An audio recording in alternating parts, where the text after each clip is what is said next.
But turning to this panel, the title of this panel is Marxism and Liberalism. I'll read out the panel prompts which we provided to the speakers. In recent years, intertwined social, political, and economic crises, including the 2008 financial crash, the election of Donald Trump, the state response to COVID, and controversies over free speech, as well as the meaning of the 1776 American Revolution, have prompted rejections of, as well as attempts to, reclaim liberalism, which has only become more acute ahead of the 2024 US presidential elections. Through all this, the origin and meaning of liberalism, and its relation to the left specifically, has become obscure. What is liberalism? Why is liberalism in crisis today? How long has liberalism been in crisis? Why did Marx both critique and seek to realize liberalism? What can we learn from that today? What is the relationship of Marxism to liberalism? So now I'll introduce the speakers in the order in which they'll be speaking. First, we have Benjamin Studebaker, who is formerly of the What's Left podcast. He received his PhD from the University of Cambridge and is the author of The Chronic Crisis of American Democracy, The Way Is Shut, which was published earlier this year. Next, we have James Bond, who is a historian of the British Empire and Revolutionary America, as well as a member of the Platypus Affiliate Society. Next, we have Brent Harness, who is the head of the UChicago chapter of the YDSA. Next, we have Sam Brown, who is an anarchist in the Chicago area. And finally, we have Scotty Hendricks, who's a writer, a Chicago DSA member, and master of public policy, and he also writes at bigthink.com. So the format of this panel is that each of the panelists will have opening remarks of 10 to 12 minutes, followed by a series of short 2 to 3 minute responses. After that, we'll open the floor to questions from the audience. I'll tap 2 times once you reach 10 minutes, and then I'll tap 3 times and continue tapping after you reach 12 minutes, just to give you some indication. Benjamin, take it away. All right, thank you. So, liberalism. I understand liberalism ontologically. In my view, liberalism is primarily the notion that the individual ought to be treated as a real thing and given priority over all other abstractions.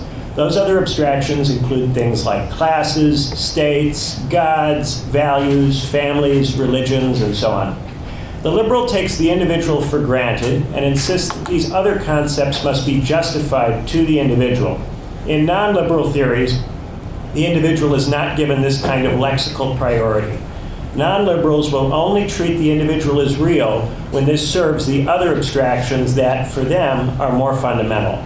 For instance, for Plato, only the good is real, and we should only take the concept of the individual seriously insofar as we think it's a good thing to do that. In this sense, Plato is very obviously a non-liberal thinker. For Marx, our idea of the individual is itself a consequence of the way capitalism constitutes us as subjects. As workers, we are invited to think of ourselves as individuals freely participating in a labor market, selling our time in exchange for the means of subsistence. Because workers sell their time, they have limited time to think about what's really valuable, much less pursue it. A real individual can formulate values and pursue them, but workers are systematically denied the necessary resources to develop their capacity to do this. Nonetheless, we are told to imagine that we exercise individuality by participating in the labor market. The conviction that we exercise individuality by submitting to domination is a kind of Stockholm syndrome, an essential appearance that performs an ideological function. For the concept of the individual to become meaningful, the class system would have to be transcended. The workers would have to be able to pursue intrinsic value instead of instrumental value. As long as workers remain unable to do this, they remain unable to be individuals. It follows that there is no such thing as the individual in class society. The concept of the individual only makes an essential appearance to perform an ideological function. Liberals, however, take this appearance literally. Because liberals believe that the individual is the only objectively real sociological abstraction, they also think the individual is ultimately responsible for everything that people do. So, for liberals, all human action must be reduced to individual agency, and all structural accounts, like Marxism, are to be rejected on the grounds that they deny or qualify the agency of individuals. There can be no excuses for what we, as free individuals, choose to do. Blame, shame, and judgment go hand in hand with liberalism. At the same time, because for liberals everything that can be derived directly from the individual must be taken seriously, the desires and identities of the individual must be respected. If individuals want something and you object on the basis that what they want isn't good or is itself a product of the domination they have experienced, Liberals are very reluctant to listen to this. You only stand a chance if you can show that your objection is itself part of a worldview in which the individual is the thing that holds primary importance. Your objection must be compatible with autonomy in the Kantian sense, or it must be compatible with John Stuart Mill's harm principle. At the very least, you must show that an appropriately informed, reasonable individual would agree with you. Maybe that individual has participated in an ideal deliberation. Maybe they operate from behind a veil of ignorance. Maybe they've attempted to align their moral sentiments with a hypothetical spectator. But however you show that what you value is actually what individuals always already want, you mustn't be paternalist. Your argument cannot involve you explicitly subordinating an individual's desires or identity for purposes that individual cannot be made to understand or recognize as their own. Of course, desires often conflict with one another. When individuals' desires conflict, liberals cannot resolve this conflict by asserting that some of these desires are mistaken or wrong. Because these desires stem from the individual, they must be respected. So liberals prefer to weigh up desires against one another through markets, through elections, and through algorithms. Liberals argue that markets, elections, and algorithms are impersonal, that they are fair because they do not exclude any desires a priori. No desires are ruled out on the basis that they are bad or on the basis that they are the product of domination. In this sense, many socialists are liberals. Market socialists and democratic socialists often remain committed to the idea that we ought to weigh up desires through impersonal mechanisms. But they think that the existing mechanisms we use are insufficiently fair, that they are systematically biased against people with certain desires or people with certain identities, or that they prioritize the desires of the wealthy above those of everybody else. This is one of the areas where liberals run into trouble. If liberals desire different impersonal mechanisms, how can liberals resolve this disagreement without appealing to the very impersonal mechanisms about which they disagree? And if liberals resolve this disagreement by imposing some set of impersonal mechanisms by force, doesn't that conflict with the liberal commitment not to exclude certain desires a priori? Liberal pluralism is always bounded in these ways. Liberal democracy always excludes the non-liberal, and with very rare exceptions, it also excludes the market socialist or democratic socialist who prefers a radically different set of impersonal mechanisms.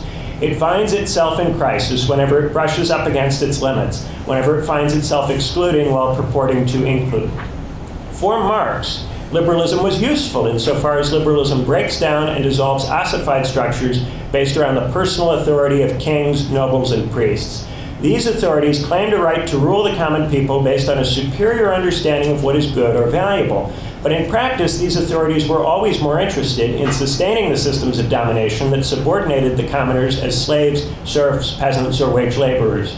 The traditional authorities invoked other abstractions for the purposes of defending their class interests. As long as the class system remains intact, the ruling class can only have a limited understanding of what is good because its class interest, its interest in maintaining the system of domination, will always conflict with the good. Liberalism destroys the capacity of traditional authorities to use abstractions to legitimate domination insofar as it insists that the individual is superior to all of these abstractions. The commoner is as much an individual as the noble or the priest. So why should the commoner accept the priest's view of the good if that view of the good doesn't serve the commoner as an individual?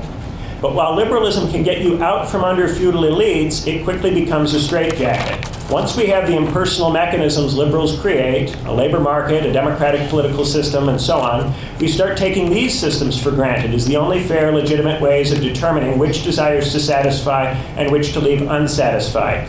These impersonal structures generate wealth, knowledge, and power, but individuals never get to wield these things themselves. Instead, they must surrender whatever they produce to the impersonal mechanisms for redistribution. The individuals grow weaker, more stunted, and more conformist, while the impersonal mechanisms grow ever more powerful and totalizing. And insofar as there are values that are neglected by markets and democracies, it becomes impossible for those values to be pursued and increasingly difficult for them to even be articulated. In time, we forget that there might be anything else to live for apart from ourselves and apart from our desires. When people make remarks like the ones I am making tonight, the response is, but aren't you just expressing another set of desires that we can account for with impersonal mechanisms? Even if it's conceded that the current set of impersonal mechanisms doesn't respond to many important values, it will be asserted that with just a few tweaks, market socialism or democratic socialism or artificial intelligence can incorporate whatever has been excluded. But liberalism cannot incorporate what has been excluded because liberalism excludes, a priori, ontologies that do not privilege the concept of the individual, that do not privilege the desires and identities that individuals express. Because Marxism is not ontologically wedded to the individual in the way that liberalism is, it is possible for Marxists to be pluralists in a thicker, more substantive way. There are some important things that we are capable of understanding because we are not here to glorify the individual at the expense of every other human value. We are here to empower the workers to pursue intrinsic value rather than mere instrumental value. Giving workers a voice in the impersonal mechanisms does not accomplish this. Workers do not pursue intrinsic values when they participate in the market as consumers or when they participate in democracy as voters. In the market and in democracy, the worker is dominated by other people's desires and given only tokenistic means of articulating their own desires, much less their own values. They can boycott a product or vote for a party or demand an opportunity to speak at a meeting, but they cannot be freed from markets and parties and meetings. They certainly cannot be freed from work, from the constant demand that they surrender their time and energy to oligarchs and corporations who serve only the market and pursue only instrumental value. We also do not accomplish this when we turn the workers into bosses or managers. It is not enough to make them self-employed, to make them into small business owners, or to democratize their workplaces. Owners and managers operate within the market. They must pursue instrumental value to survive. Indeed, when you are a manager, you have to think in a much more instrumental way than you do as an ordinary worker. A socialism that aspires to force every worker to be a manager is a socialism that mistakes the manager's life for a good life. Pete Buttigieg is not living a good life, and we should not try to create workers who think and act like him. Instead, we need to create conditions under which workers can pursue intrinsic value, in which workers can serve something larger than themselves. We all need to do something good, to be good people and to serve a purpose. We will not be made happy by feeding our wants into a want machine. We need causes, purposes external to ourselves that give our lives meanings they would not otherwise have. It is our task to win for all people the time, energy, and education necessary to understand abstract values and even to formulate values themselves. We are called upon to help workers find their own paths to the good, to discover for themselves what the good means, to explore the many different ways they can be good people. The universities and churches have to this point too often been used to subordinate the workers to professionals and priests. We are called upon to proliferate new institutional forms that arm workers with the tools necessary to find meaning in this life. By answering this calling, we shall find meaning in ours. Politically, it is our task to move beyond liberalism. To do this, we must find ways of existing outside the liberal social formations and capitalist relations of production that impose the individualist ontology, that make us think and act as if the individual is the only abstraction that is real. As long as the class system exists, the individual is nothing other than its means of legitimation.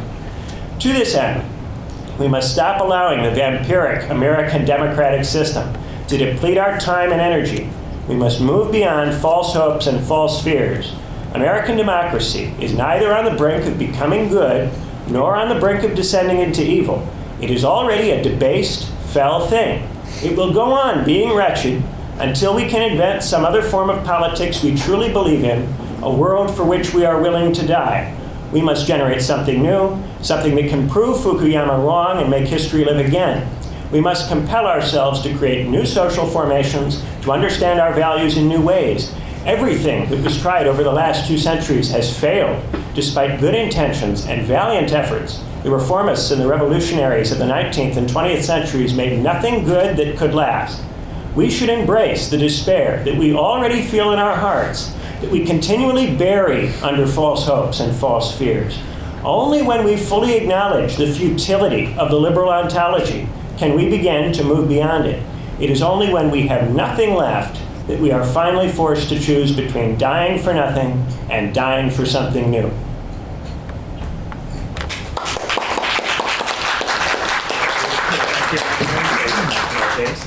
Thank you, Desmond. Thanks to Desmond for organizing this.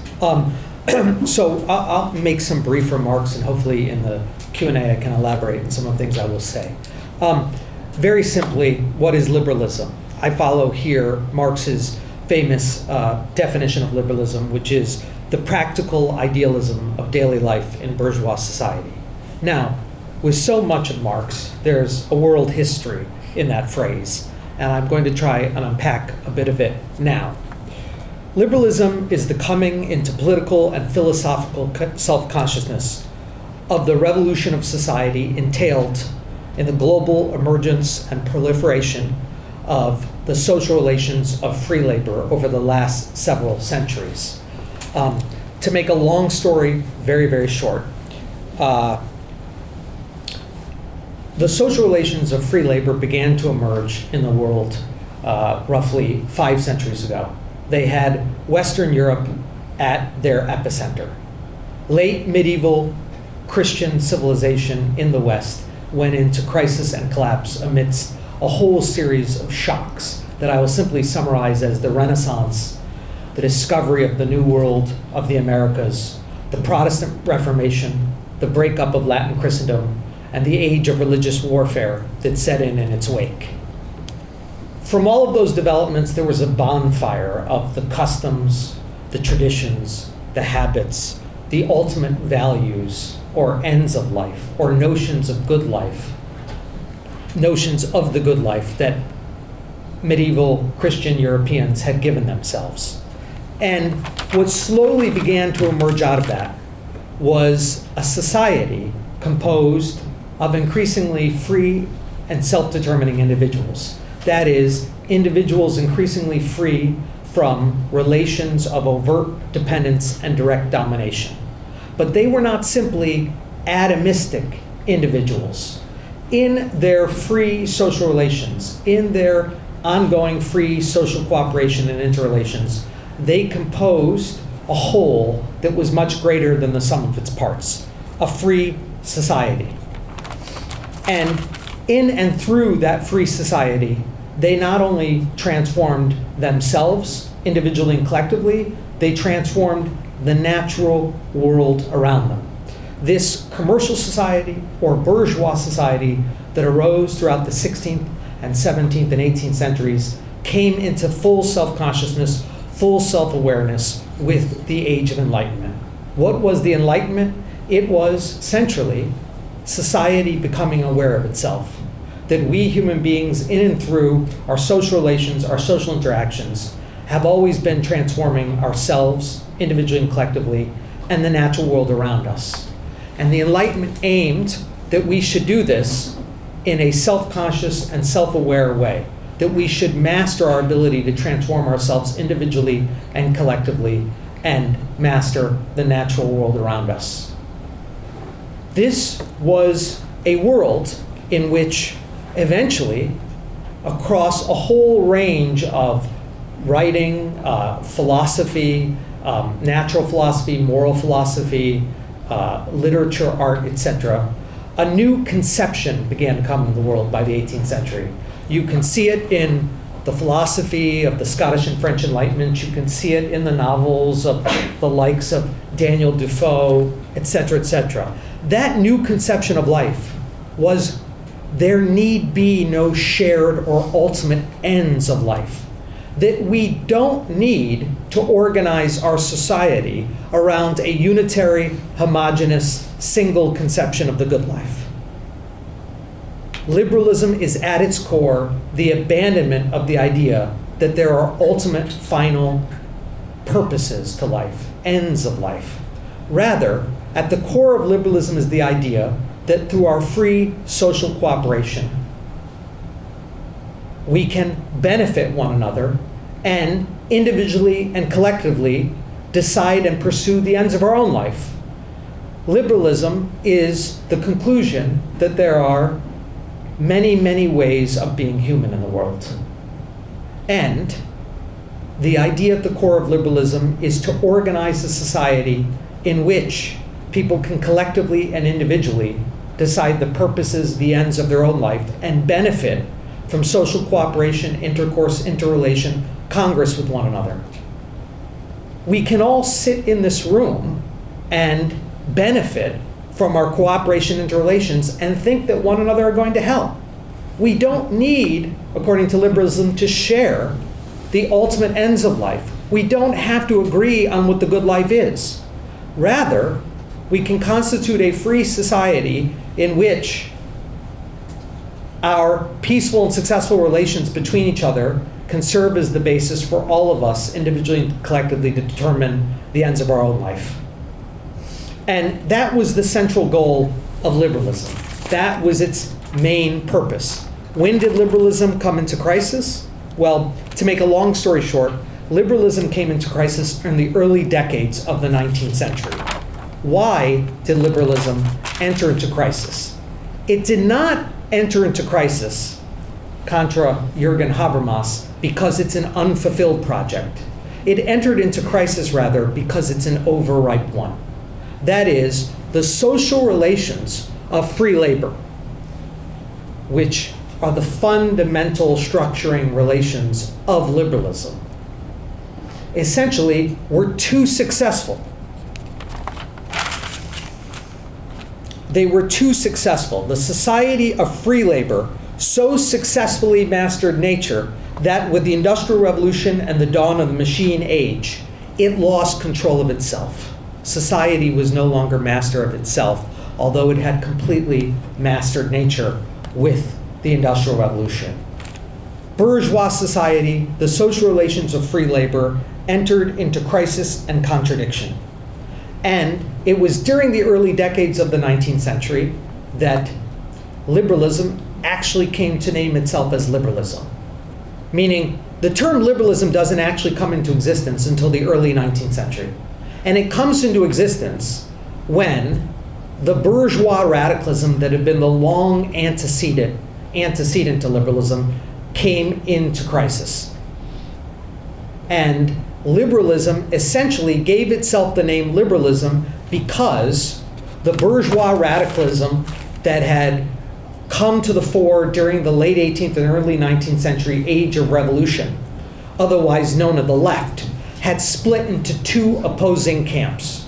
And those two opposing camps called themselves liberalism and socialism, or what we call classical liberalism and classical socialism. Marx sought to critique and to realize liberalism because Marx ultimately recognized that liberalism was the expression of the greatest emancipation in human history. That is to say, it desired to organize around a society in which there were no shared or final ends or telos of life, but rather where people could benefit from cooperation, interrelation, congress, intercourse with one another without having to agree on ultimate ends, where we could be human in the world in different ways and still live peacefully and successfully amongst one another. As Marx put this, liberalism sought a world in which, quote, a situation where man does not reproduce in any determined form, but produces his totality, where he does not seek to remain something formed by the past, but is in the absolute movement of becoming.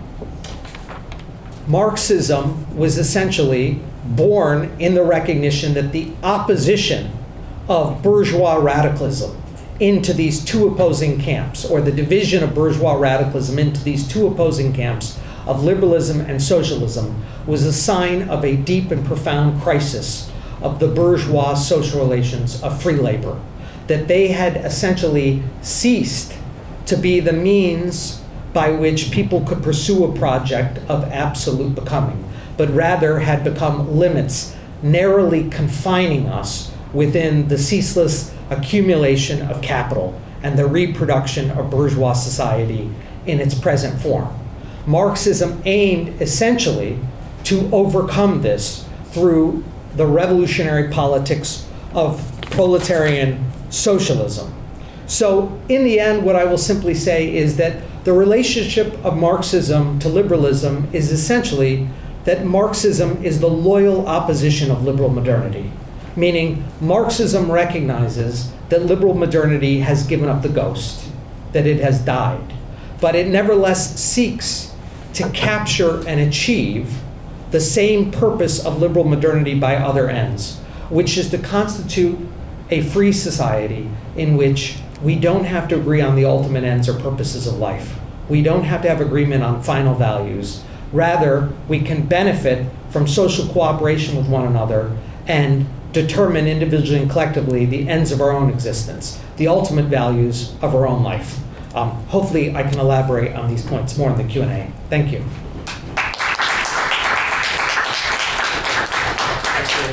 Next, Brett. Yes, thank you. We're going to bring it down a couple of levels for here. Okay, so I appreciate that, guys.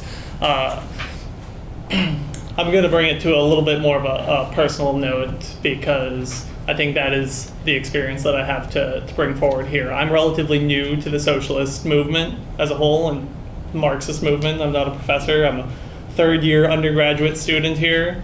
I am 27 because I was in the Marines before coming to campus, and that's actually where I was radicalized in that sense.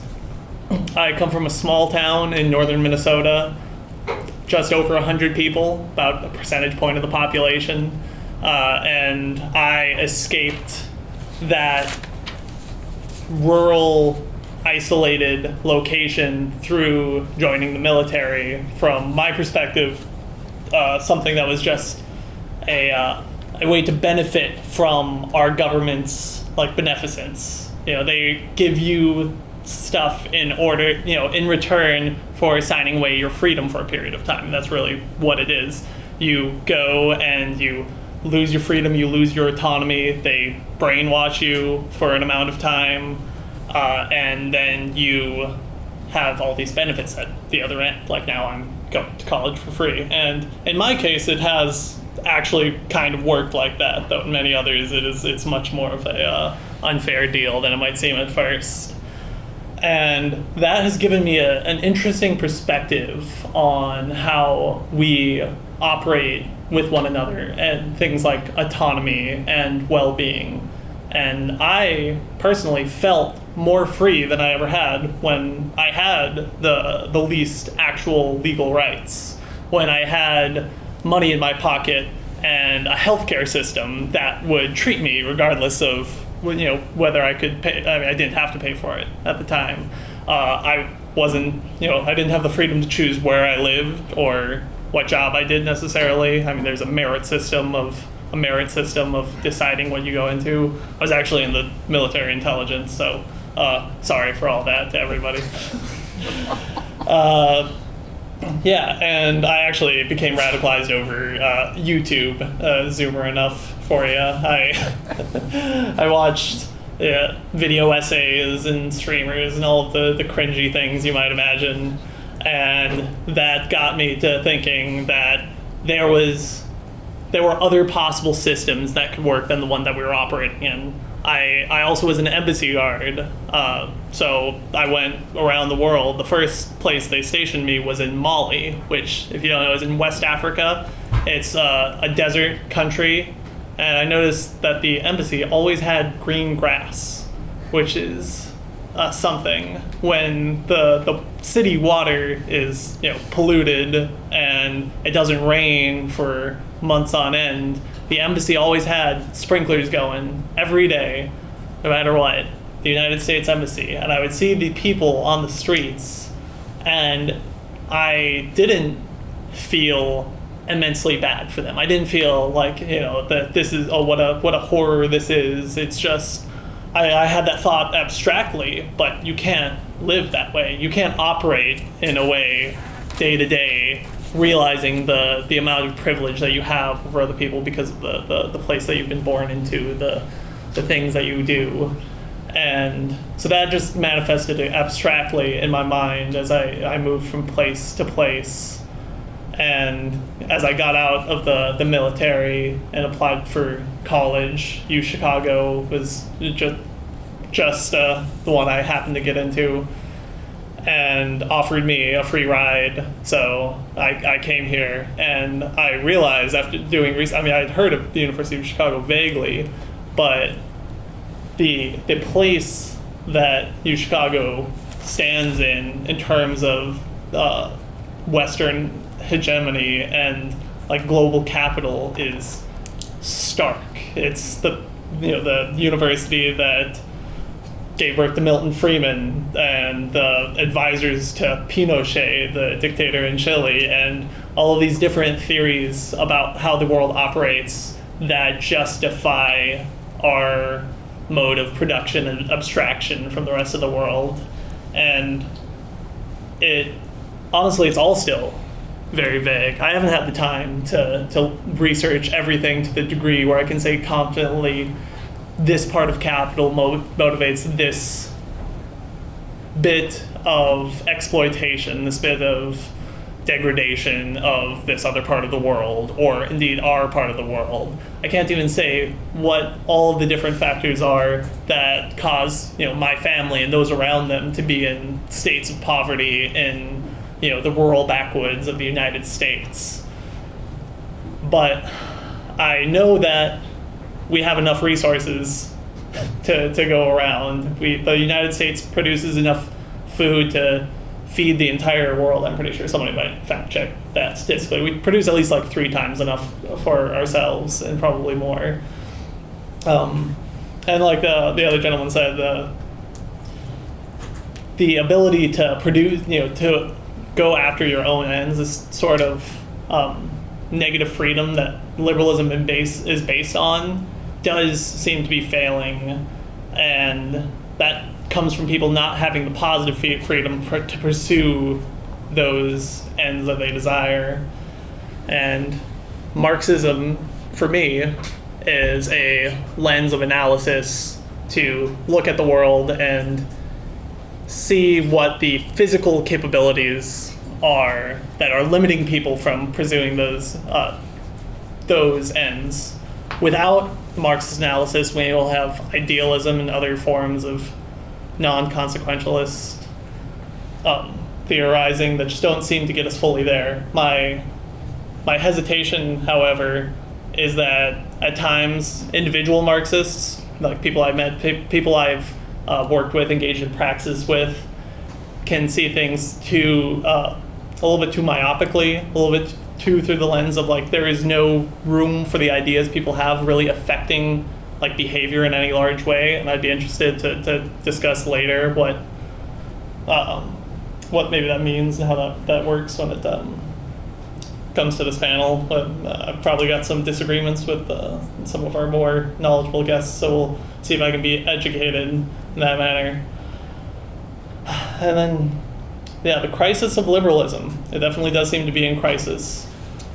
And I want, before anything, to actually protect liberalism in a way, counterintuitively. Though we want to proceed past liberalism, we want to proceed to an area where the overwhelming desire for the individual autonomy, individual rights to be paramount, to get past that, so that we can actually live in a world that is operating for everybody's sake. We also can't backslide, which is a real thing that is possible. And I would definitely will be talking to Ben, asking him about this idea that America isn't on the precipice of backsliding fascism, because that is a worry that I've had for a while. And in fact, the whole Western world, it definitely seems like we have a susceptibility, and we've seen some of the small steps in that direction, and just the sort of impact they've had. And how we're going to protect that while moving past it, I'm not sure, but hopefully we can do something. Yeah. Thank you.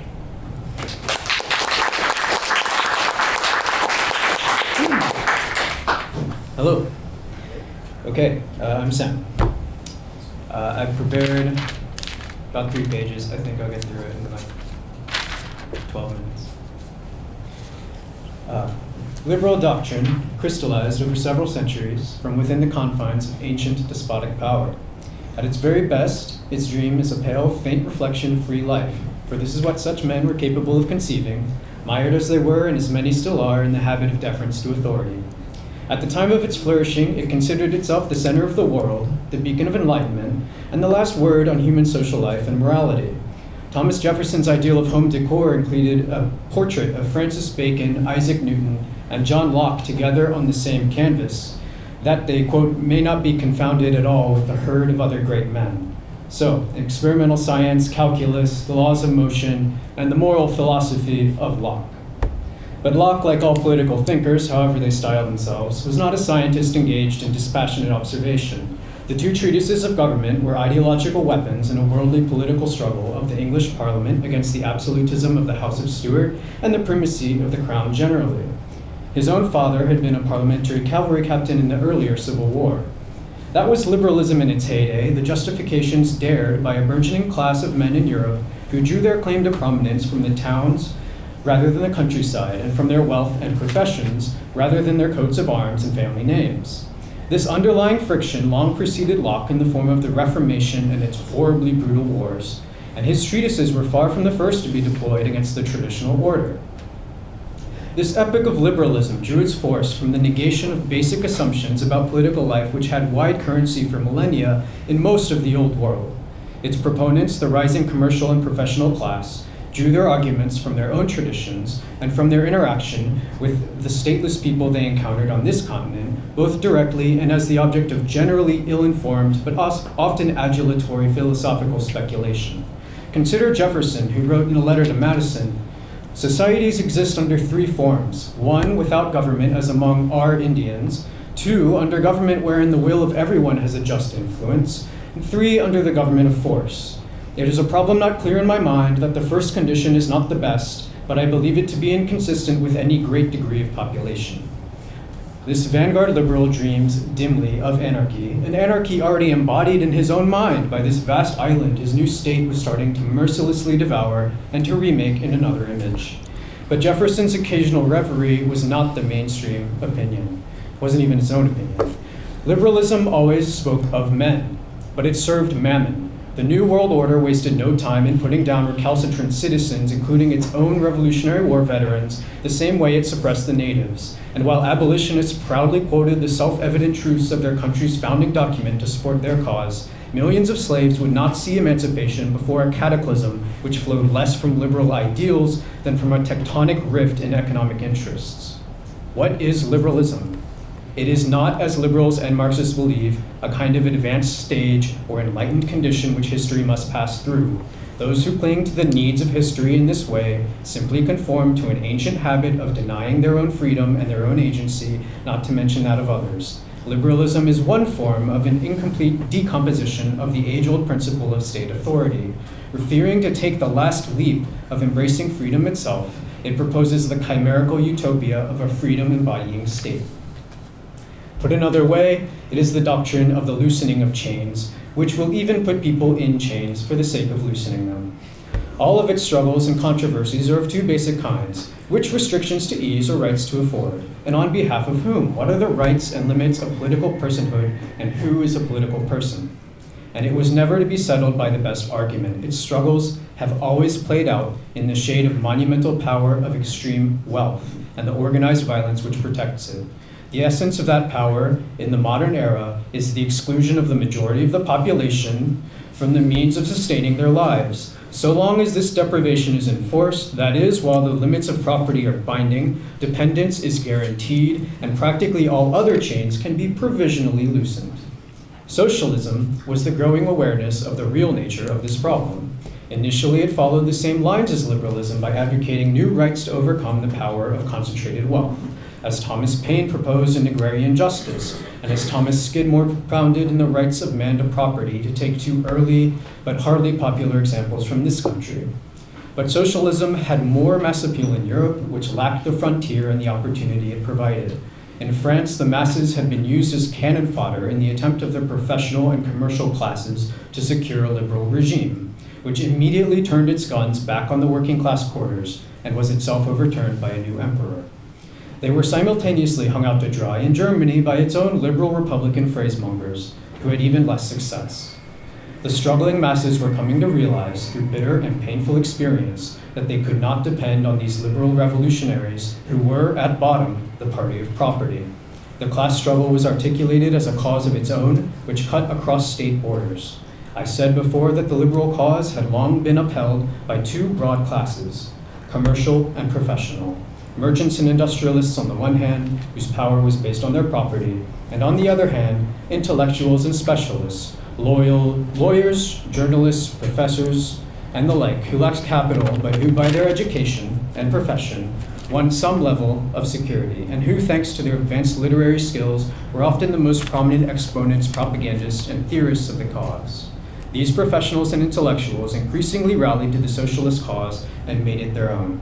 Unfortunately, in both senses of the phrase.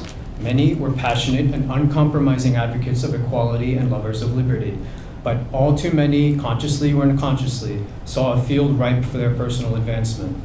There were two kinds of these false friends: the simple brokers and jobbers of the struggle, and the aspiring dictators. The former plied the organized labor movement, or working class voters, or both, to earn themselves a prominent place in the day-to-day business of the world. The latter promised a new world entirely, in which all class rule would be abolished, but demanded their own monopoly on the popular force for this change, whether the ultimate contest would be fought out in a parliament, or on the shop floor, or on an actual battlefield. Revolutionary Marxism was the most prolific species of the latter kind of animal, and any Trotskyists in the room might want to cover their ears for the next part. It is impossible in a short time to describe how destructive and mystifying this quasi-theological doctrine has been. The enormity of the crimes, the lies, and the false promise, the all-seeing secret police, and the unaccountable institutions, which from their inception kept the working masses bound to wage labor, subjecting them to strike-breaking, imprisonment, disappearances, massacres, work camps, and on and on. All in the name of the people and the proletariat, the same working people who had actually brought about the revolutions in the first place, who had in fact sacrificed the most, including their very lives, and who had always been ahead of those political parties in directly expropriating the land and their workplaces. Meanwhile, where Marxism only exists in a kind of larval form, it breeds the worst habits of appeals to authority, groupthink, hair-splitting sectarianism, petty cultish power politics, and vacuous speculation about the subtleties of the mystical dialectic, which can really offer any description or prescription you like, so long as you learn its lexicon, but which often boils down to the psychologically comforting falsehood, as Max Eastman put it, attributing one's own purposes to the external world. On the other side, socialism also produced anarchism. Anarchism has taken many forms, but in all forms it inoculates the struggle for freedom and equality against being perverted in this manner by classes or individuals seeking their own power. It is not mere criticism, but a revolutionary tradition of its own, with arguably the most profound revolution of the last century, the Spanish Revolution of 1936, to its name. Unfortunately, Marxism swallowed the global struggle for socialism. For a long time, the world was divided essentially between these two camps, the liberal West and the Marxist East, which fought for dominance through proxies around the world, destroying millions of lives. This was a contest between liberal capitalism and state capitalism, between regimes ruled by the wealthiest and regimes ruled by party bureaucracies of the highly educated and pliable intellectual class. As for the masses, the thirst for life and freedom did not fail to break through the official hypnosis, and even to creatively elaborate itself in new ways among those whose lives were relatively secure, but who were still starved for meaning, joy, dreams, and adventure. But the liberal capitalist world in particular was formidable at recuperating these energies. It did so in a way that its Russian rival could not, and the latter choked. This brings us more or less to the present situation. The Russian and European version of the Marxist farce fell like a house of cards. Those bureaucrats became moguls of the Western type, often with an extra measure of gangsterism, while the sufferings of the ordinary person multiplied. In its own corner, China's nationalist Marxist regime made an extraordinary adaptation, embracing market capitalist growth under the direction of its still very much in charge Communist Party. In the meantime, a new supranational ideological force had been asserting itself, in part with American sponsorship as a means to trip up its rival, political Islam, taking various forms ranging from the civil, national, and democratic to the extremely authoritarian and reactionary. The US tripped into its own trap, and after decades of unsuccessful war, added to neoliberal austerity and mass incarceration, as well as growing global economic competition, it is certainly looking worse for the wear. And everywhere, the logic of the commodity, production for exchange, production for the sake of production, devours what remains of nature and determines on an ever deeper level how we relate to each other and to ourselves. Crisis, though, is the lullaby of this world. Those who speak of it are generally saying nothing, for it is so often spoken but nothing follows. It is an alibi for management, simply the other side of the coin of administration by the powers that be. It is a diet of fear which most people eat from their phones as a little reprieve from boredom. Perhaps running out of these crises would be the real crisis. And liberalism was always a fig leaf. The liberal capitalist order is at this moment not threatened, and when it is threatened, it will abandon its liberal pretensions as it always has. The question is whether we can be the crisis this world deserves, and not only because the current trajectory is taking us to a point where its horrors, which have long been unfolding, can simply no longer be stopped, and we find ourselves in a free fall. Because even if this were not the case at all, even if no dangers loomed on the horizon, this place is a spiritual shipwreck, which takes the lion's share of the days of our lives and offers us nothing but petty diversions. Another world could be ours if we take this one up by the roots. Those raised on a diet of fear and conditioned by isolation often find such a proposition truly terrifying. To others of us, this struggle is the only life worthy of being called a life.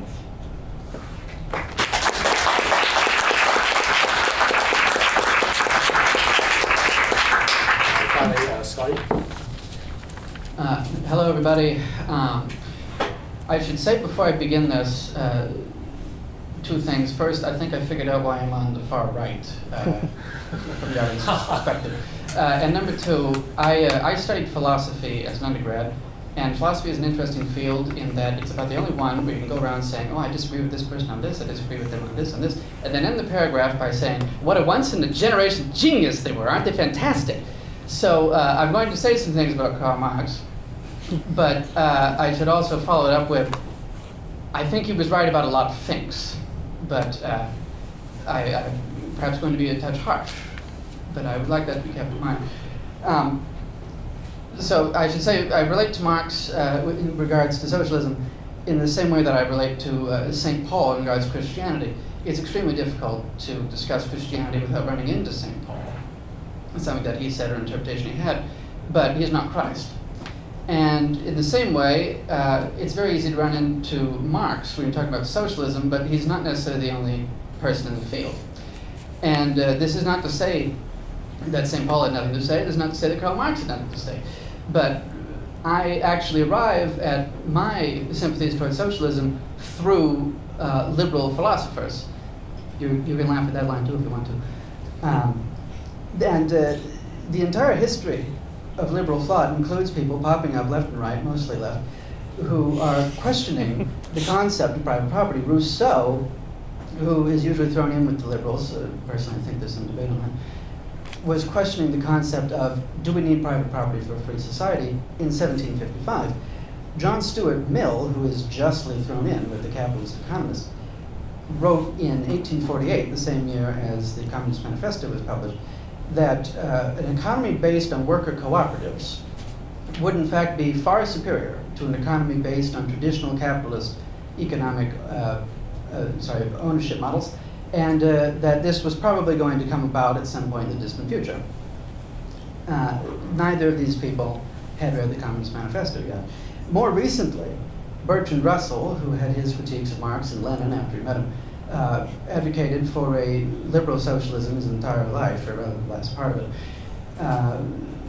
John Rawls, most recently amongst the people on my list, argued that a liberal socialist system could not only achieve the goals of justice and fairness, but could be completely justified by it. He was not terribly concerned with who owned the means of production. He was concerned with, are you reaching these goals, whoever owns the economy? And I suppose I should move to economics as well. I'm a market socialist, the boogeyman.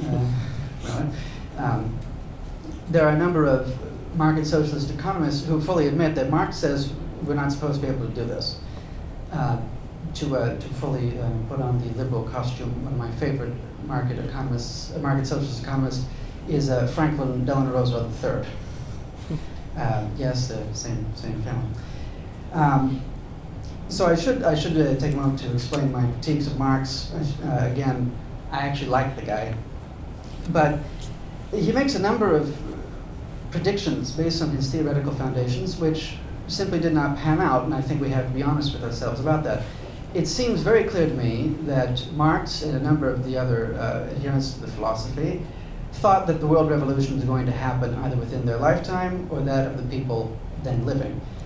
Trotsky repeated this in the 20s, and I don't think the world revolution has happened. If it has, I'm not sure what we're doing here. His notions on class struggle, which I think are very useful from time to time, didn't actually materialize in the countries that had communist revolutions. And the ability of capitalist countries to reform in ways that toned down class conflict seemed to have taken his adherents by surprise. The solutions to some of these problems, I agree with Karl Popper, they seem very ad hoc. And I think there are far more pragmatic problems with Marx. As was mentioned, I'm in Chicago DSA, and I think that we must use the best philosophies that we have access to. One thing that I have a problem with Marx is his theory of change. He talks about, okay, well, as conditions worsen, that's going to kickstart social justice interest in the working class. On the other hand, we have another author that was working before Marx, Alexis de Tocqueville, who speaks French, has just been appalled, who wrote in Democracy in America. He was noticing something completely different. New England had fewer social justice problems than Restoration France, and yet everyone in New England was extremely concerned about the problems that existed. And the Tocqueville effect is the opposite of Marx. It's as social justice issues are resolved, people then become more concerned about what still exists. And I believe it's plainly obvious this is actually what we see in the United States. The places that elect the leftmost viable candidates are the ones with the highest Human Development Index scores. I mean, we could just, speaking of socialists, there are more elected DSA members in Chicago than there are in the entirety of the states of Mississippi and West Virginia. And they're mostly on the north side. And, thank you, except for Jeanette Taylor, just south of here. Again, I'm looking at this and saying, well, it looks like Marx missed the target, as it were, and Tocqueville has something to say, which we need to be conscious of. So I suppose all this comes to the single point that if the goal is for the left to change the world, which Marx is the one who tells us it is, we need to use the best tools available. Karl Marx has a number of very useful insights on capitalism, socialism, and society at large, but sometimes he misses, and we shouldn't be bound to him in cases where he's missed the mark. And from time to time, I think that liberal philosophers actually provide an analysis of capitalism that can be of use to us now. So I should say, I do think capitalism is in crisis. They didn't bring me in to be the guy defending liberalism completely. But we have to ask ourselves, what exactly is it? I would say that the goal of any just society is to make it so that its members have a better existence than they would have in the non-existence of that society. Liberalism attempts to achieve this through certain economic rights, certain political rights, certain civil rights, and that right now we're not achieving this. In the United States, we've seen a decline in real incomes for many years now. We're seeing a lack of trust in the government structure. We're seeing injustices and denial of rights continuously. It's little doubt that people look at the system and go, something's wrong, we have to fix it, we have to replace it. This is an undeniable crisis. Where I might differ, I think that many of Marx's critiques of liberalism are extremely valid and applicable to current issues, particularly his concerns that the state is going to be much more inclined to govern the interests of the capitalist class than the working class majority. In this country, it's undeniable that we see people say they want certain policies and that we somehow don't get them. I think that there's more to it than what Marx has to say, but we can't ignore it. At the same time, Marx agrees with many liberal thinkers in viewing man metaphysically as Homo Aristotele. If we could just get rid of certain kinks in our society, humans would be able to self-actualize. We'd be able to do all this cool stuff. I think Marx goes a little far when he says we can do all this different specialized labor the day after the revolution as our mood changes. But Rawls and John Stuart Mill say similar things at certain points. And Marx's insight that it's not just the state, it's also the economic system that's doing this is vital to have in making this analysis. And we've got to take it seriously if we want to fix this country. Where I might differ from the others on this panel is that I think that a fair number of the problems we're seeing today with liberalism are symptoms of its neoliberal manifestation. Thank you, University of Chicago. And that we might not see them to the same extent under a different liberal model. again, just looking at the United States, in the 1970s, the basic income guarantee was a mainstream policy idea in both major political parties. That's where the earned income tax credit comes from. That was the conservative answer to George McGovern's "let's send everyone a $1,000 check every month." Jimmy Carter signed a job guarantee bill that was written by former Vice President Hubert Humphrey. We did not have a Communist caucus in Congress, and the Communist Party had, 3,000 members at the time. That was produced in a liberal context, which I think we have to acknowledge. We have to acknowledge that some of this came out of liberalism. Now, the dominant neoliberal model that we've developed since then throws out anything but sanctification of the market. It denies us the tools to build a proper society, and this lack of concern for the general welfare, this lack of concern for the general welfare is something that other models don't necessarily have. We have to remember there is a left wing to liberal thought. Just looking at Rawls, who is justly critiqued for giving us an ideal and not a roadmap, we see that his idea of a just liberal capitalist society has universal health care and higher education, provisions for making sure political liberties have fair value, strong state policies to decentralize wealth, and make sure that the individual can engage in the marketplace even if they don't own the means of production. The Republican Party would call that communism. At the same time, he doesn't actually care who owns the means of production. His only question is, well, state socialism is great if your traditions and culture line up with it. If they don't, then stick with capitalism, by which he also includes John Stuart Mill's cooperative system. He does not consider that to be a socialist model. There is a crisis in the current model of liberalism, which a number of thinkers within the liberal tradition and without it can identify, critique, and offer solutions to. I simply argue that those on the left should use the best tools available. Sometimes this is Marxism, sometimes this is not. Thank you for your time.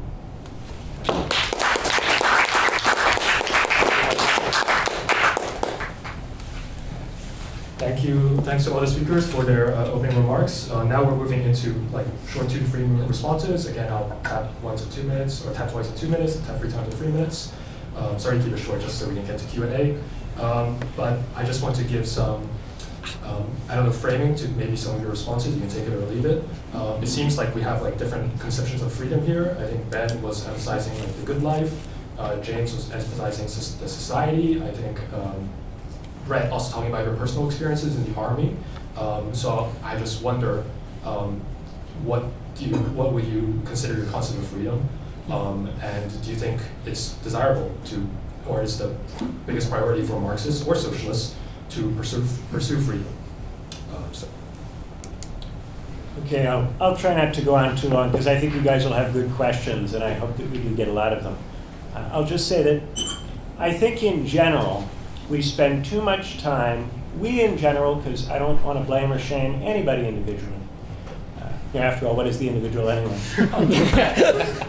But we spend way too much time talking about history. I love teaching history. Mm-hmm. I like to teach Adorno, and I like to teach Lukács, and I like to teach Plato. Plato's great too. It's not as if thinking about how society changes only comes about in modernity. That's a little bit of a saw that the liberals like to tell, in part to justify the changes that they're making and to assert that there is this historical process that they're at the end of, or they're nearer to the end of, than the people that they disagree with. Because we spend so much time talking about history, we end up talking so much about the problems of the past, the roles that different versions of liberalism or socialism have played in dealing with the problems of the past.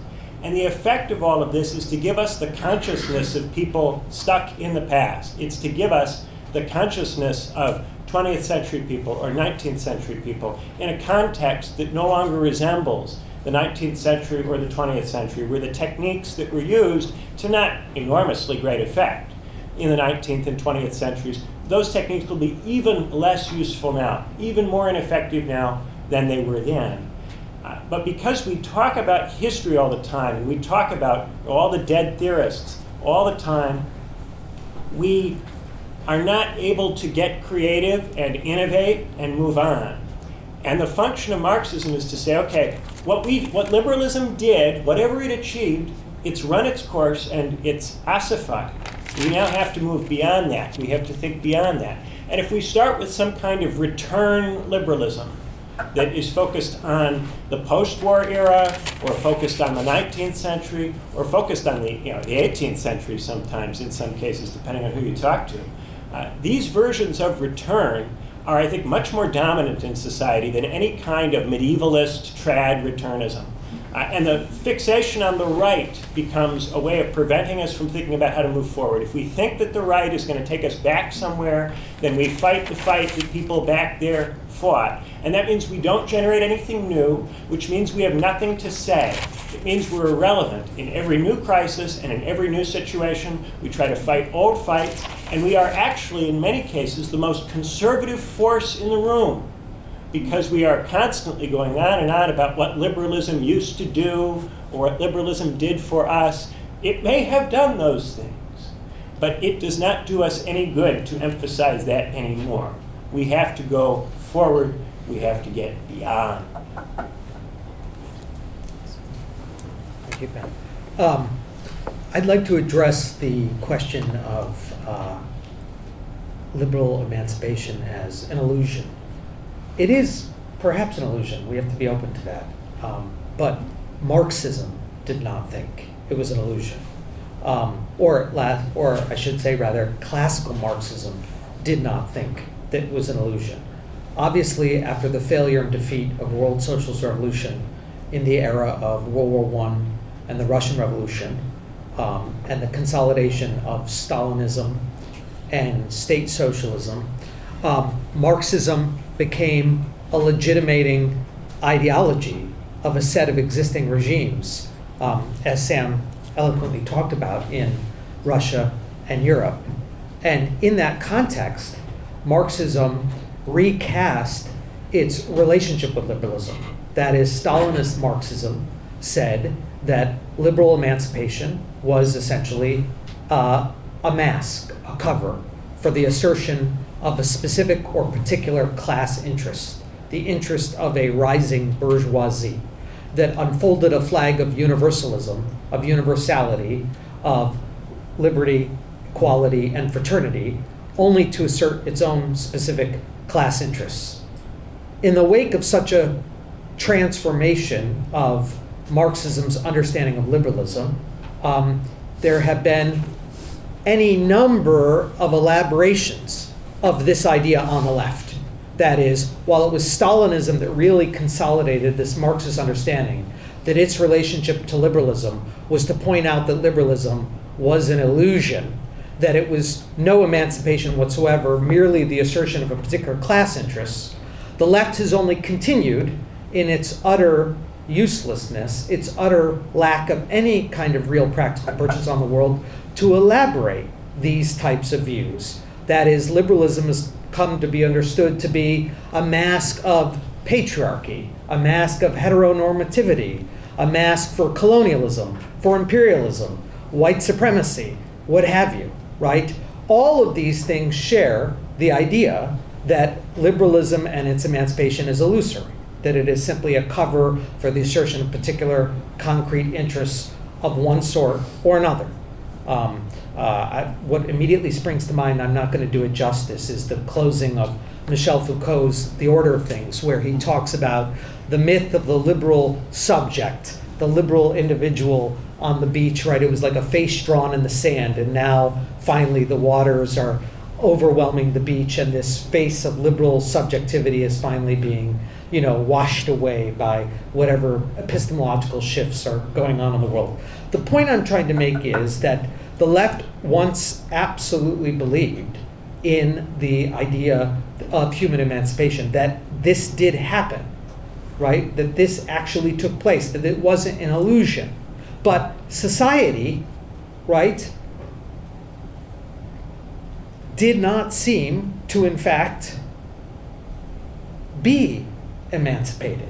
Marxism tried to think through, what does it mean that in the society of the age of revolution, the society created by the full expression of the freedom of labor, the society created by the rights of man, so to speak, why were there continuing forms of exploitation, of crisis, of domination, etc., etc.? And it tried to think through the problems of human emancipation, but it did not think that it didn't take place. It did not think that human emancipation or social emancipation had not taken place. Rather, it tried to take up the task of that emancipation. Okay, so I just want to reiterate that one can believe, it may very well be true, that human emancipation or social emancipation is an illusion. It didn't happen, that liberalism was simply a mask or cover for the assertion of particular interests. But that is not what classical Marxism thought. Classical Marxism thought there actually had been human emancipation, right? That had actually taken place, but it had come into crisis and contradiction with itself. And it tried to take up the task of clarifying why that happened. What were the reasons why society had become an obstacle to its own further development? Now, it may have been wrong, but I think there cannot be any possibility of Marxism, right, or classical Marxism, if one doesn't think that liberal emancipation, that there was such a project for liberal emancipation, and it did actually have practical purchase on the world, fundamentally in the 17th, 18th, 19th centuries, transforming large parts of the world. But hopefully I can say more about that later.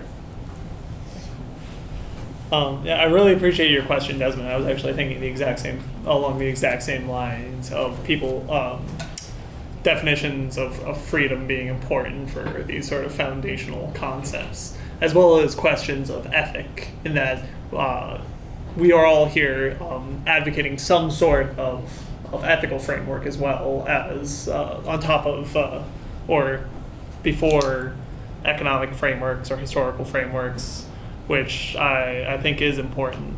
And one of the issues I have with some forms of Marxism is this focus on emancipation and freedom in a sense, because I am of the opinion that free will is an illusion.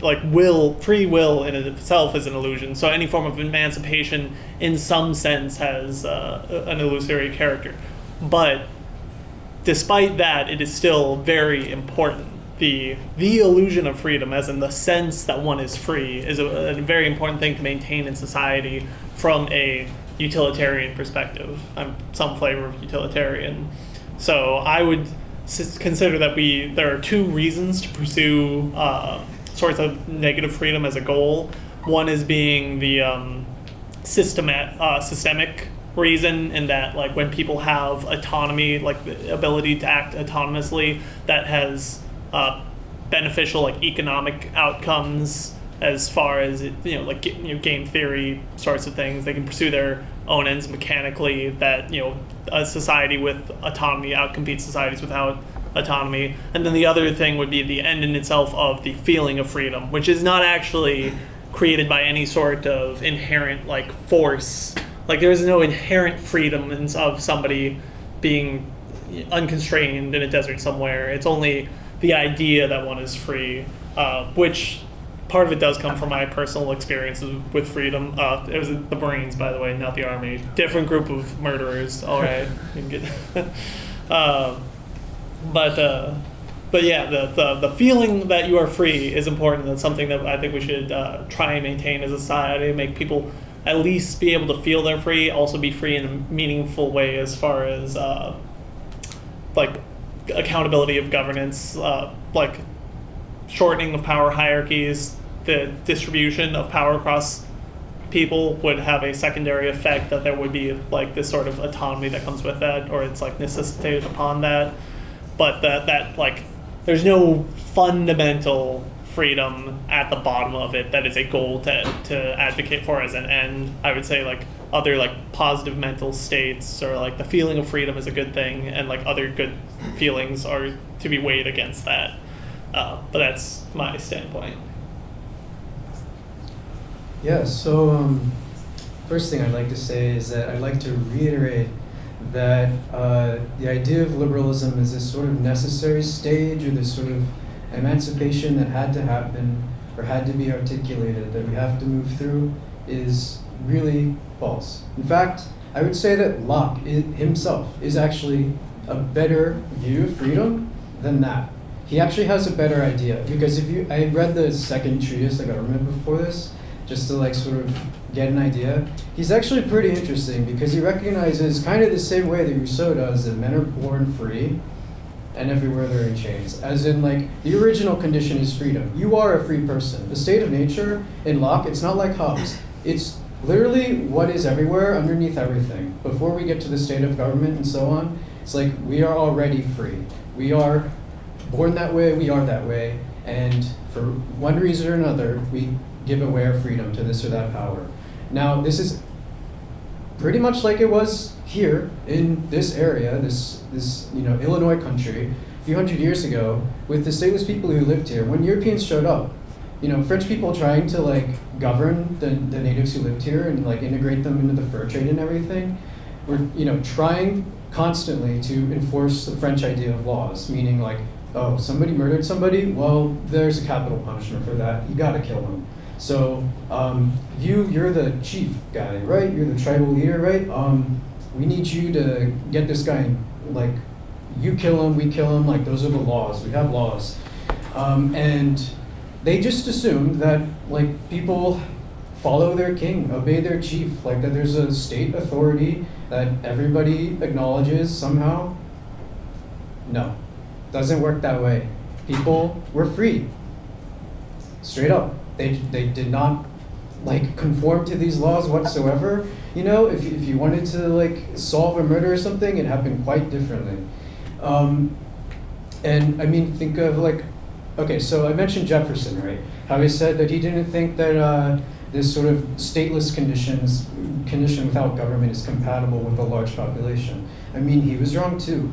Look at segmentary societies in Western Africa, right? Same place that people were being kidnapped from the whole time. A lot of these societies, the Igbo, the Tiv, these are societies that have like a total of around 1 million people at the time, right? But there's no centralized state. People solve their own problems. It's even customary for like, if somebody steals from you, you go deal with it yourself. You take your stuff back. You can like even punish them, which is like what Locke thinks the state of nature is, kind of humorously. He's like, well, people, just mete out the punishments that they think are right. And it's not quite like that in a traditional setting. People live in a society, which is another thing liberalism has a problem with. They sort these things out together. It's done in a sort of informal way that was like constantly aggravating to the European powers who colonized the area. But then at the same time, these regions where they had this traditional form of solving their problems, like ironically, the colonial authorities were like, wow, we don't need to send as many people to govern these guys because like they solve these crimes, they figure it out. Like we don't need to staff them with nearly as many police and whatever. So anyway, I want to treat freedom as an end in itself. I mean, it's how one should live. I mean, so like I don't see it as a goal to be achieved or whatever. It's something that we have to embody. It's something that we do embody, and then like we can choose to embody it more, or we can like through cultural habits, through traditions, through mores, through assumptions, and also through like people's discourse of liberation or how they think that they'll get free. I think sort of Western society is mainly divided between this sort of like reason versus revelation thing that is sort of structured like our culture since the Reformation, people struggling for this tradition on the one side and sort of what reason says on the other. But the thing is, in both cases, their followers are essentially like looking for the truth. You either go to tradition or you try to like reason it out, which ends in aporia and no answer, whatever. But the truth is both of these things rest fundamentally on life and living life. And that is where the answers come from. It's living life and being free.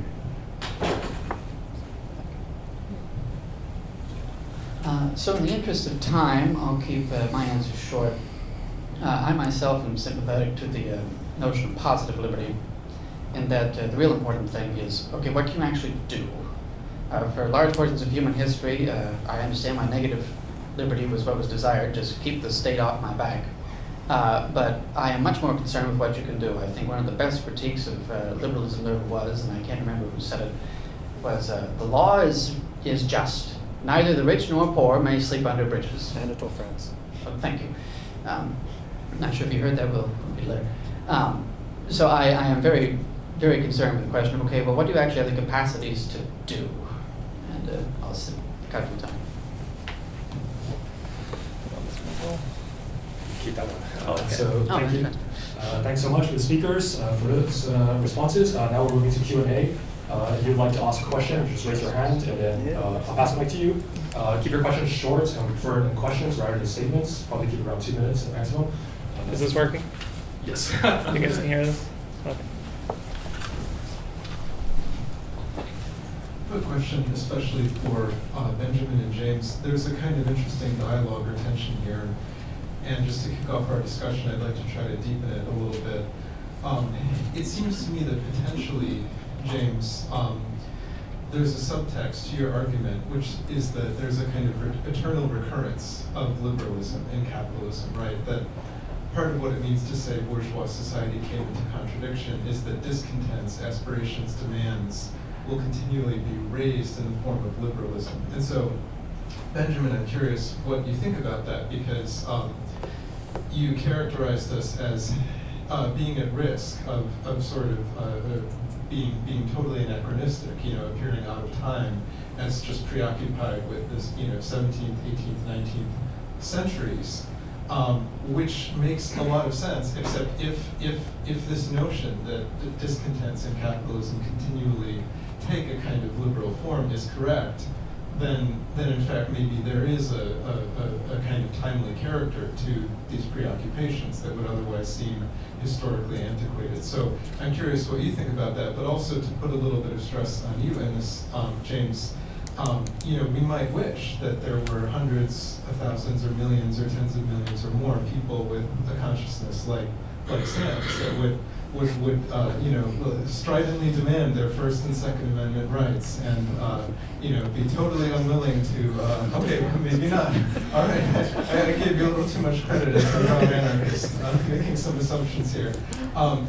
Right. So all the more reason to say, might we not have reason to question, this kind of notion that there's an eternal recurrence of liberal discontents in capitalism? What if actually there doesn't seem to be as much of a contradiction? What if our aspirations and discontents no longer seem to be those of demanding the rights and liberties and freedoms that we associate with liberalism? What if we've been so profoundly depoliticized in that sense that the ground is removed from under Marxism? So just a question to each of you in that sense.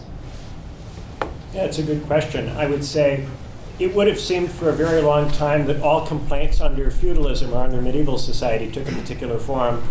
Of course, if you are in a context where all complaints take the form which they took in previous contexts, then that just means that your context is not a revolutionary context, not a context where you're going to accomplish very much politically. And that might be where we are. We might just be about to live very boring lives at the end of history where nothing much happens. And that would be kind of a shame. I think a lot of Marxists say it's definitely going to come to an end in part because they want to be part of the end. And maybe we don't get to be part of the end, but if there's any possibility that we could be part of the end, we would have to in some way move beyond the discussion that everybody's had in the epoch. So if in capitalist society you always articulate all of your complaints in some kind of liberal form, then if you could get to beyond capitalist society, it would be possible for us to articulate our complaints in some other different way. That would signal that we were reaching the end of capitalist society. If, when I call upon us to do this, none of us can come up with anything, myself included, and I do intend to try, then we're just living very boring lives, and we'll continue to live boring lives, achieving very little.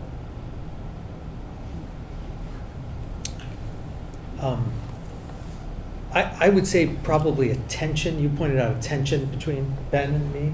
I would say it probably centers around the good life, right, would be the way to grasp it. I think that liberalism emphasized, in the classical sense, a boundlessness. That is to say that human life, human existence need not be limited by any pre-existing traditions, dogmas, authorities, customs, habits, values, ends. And I think in conditions of capitalism, right, where bourgeois society is in crisis, that kind of boundlessness can seem almost nihilistic, right? A complete absence of meaning in existence.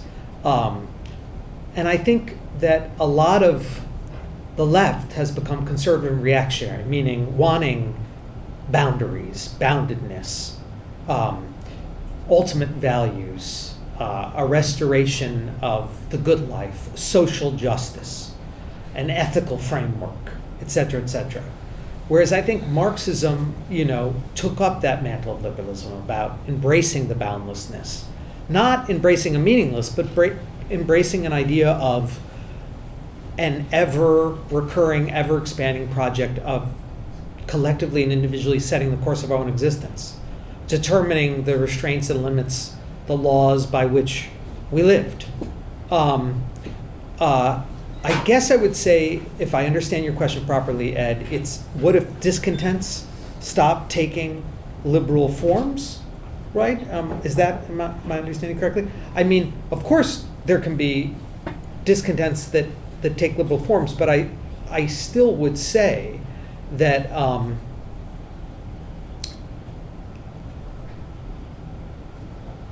that our present society, while it is unfree, right, is also, in another sense, profoundly free. That there remains, right, aspirations, ambitions to greater collective and individual self-determination. They're inescapable. And they present themselves in all sorts of political and social ways. And it's the task of Marxism to try and address those concerns. I'm not certain if you're saying at some point, you're almost asking me, right, what if society becomes non-contradictory? Is that in essence? Who knows? I can't say for certain, to be honest with you, in that instance or that case. But I do think the primary tension between us is this conception of a good life. I don't want to not do justice to what you're saying, but is that? I think we're both pluralists. You said not one single conception of the good life, and I don't think that any kind of medieval claim that you could have a society based around one conception of the good life, I don't think that was true even in the Middle Ages. I think that was very blatantly ideological in the Middle Ages. There was never really any possibility for medieval states to actually unite everybody behind one conception of the good life. And often medieval monarchs had to legitimate themselves in lots of different and contradictory ways to different subjects who cared to differing degrees about different things. So I think that that is often the standpoint from which liberals critique what came before, which I think was very useful and very effective in that context. But at this point, I think that liberal narrative about the past is at this point limiting our ability to move forward. Would any other speakers would like to comment or respond? Just briefly. I do just have a quick clarification question from Ben. When you're talking about developing new instruments for speaking about things in the future, like being able to come up with new concepts without being bounded by history, I'm wondering how that could work, because even the construction of socialism as an initial idea was based upon all of the different component parts were things that existed historically before and could somehow be conceptualized. So using invoking Marxism, socialism, Foucault names people and places to build these complex ideas. How can what would getting beyond that look like? Yeah, so the last time that we did it, right, the people who were coming out of the Middle Ages started reading Aristotle and Plato and the Greeks and the Romans, and through an engagement with something from a previous epoch in which people were different in the way that they thought, in their kind of consciousness and in their values, they were able to formulate something new by engaging with something outside their own context and then going forward and inventing something different on that basis. So for that reason, I think it's important for us to not just be in the liberal tradition, but to go outside, not for the purposes of returning, because of course the liberals understood perfectly well you couldn't return to ancient liberty or to Rome or to Athens, but for the purposes of getting ourselves outside of the conceptual box that we're in. The reason I didn't take the freedom question is because I think we keep getting stuck on these liberal concepts that then dictate everything that we talk about. Everything becomes how you understand these liberal terms, what do these liberal terms mean to you? we're not getting outside of the same old discussion, the positive liberty, negative liberty, ancient liberty, modern liberty. Let's get past talking about liberty. So like Confucianism or something. Well, we should read Confucius. Yeah. We should. We should read all of that old stuff, and we should get creative. Just that's what the liberals did when they confronted a society in which the medieval inheritance no longer worked for them. They read whatever was lying around, no matter how irrelevant it seemed, and they got creative. Appreciate it.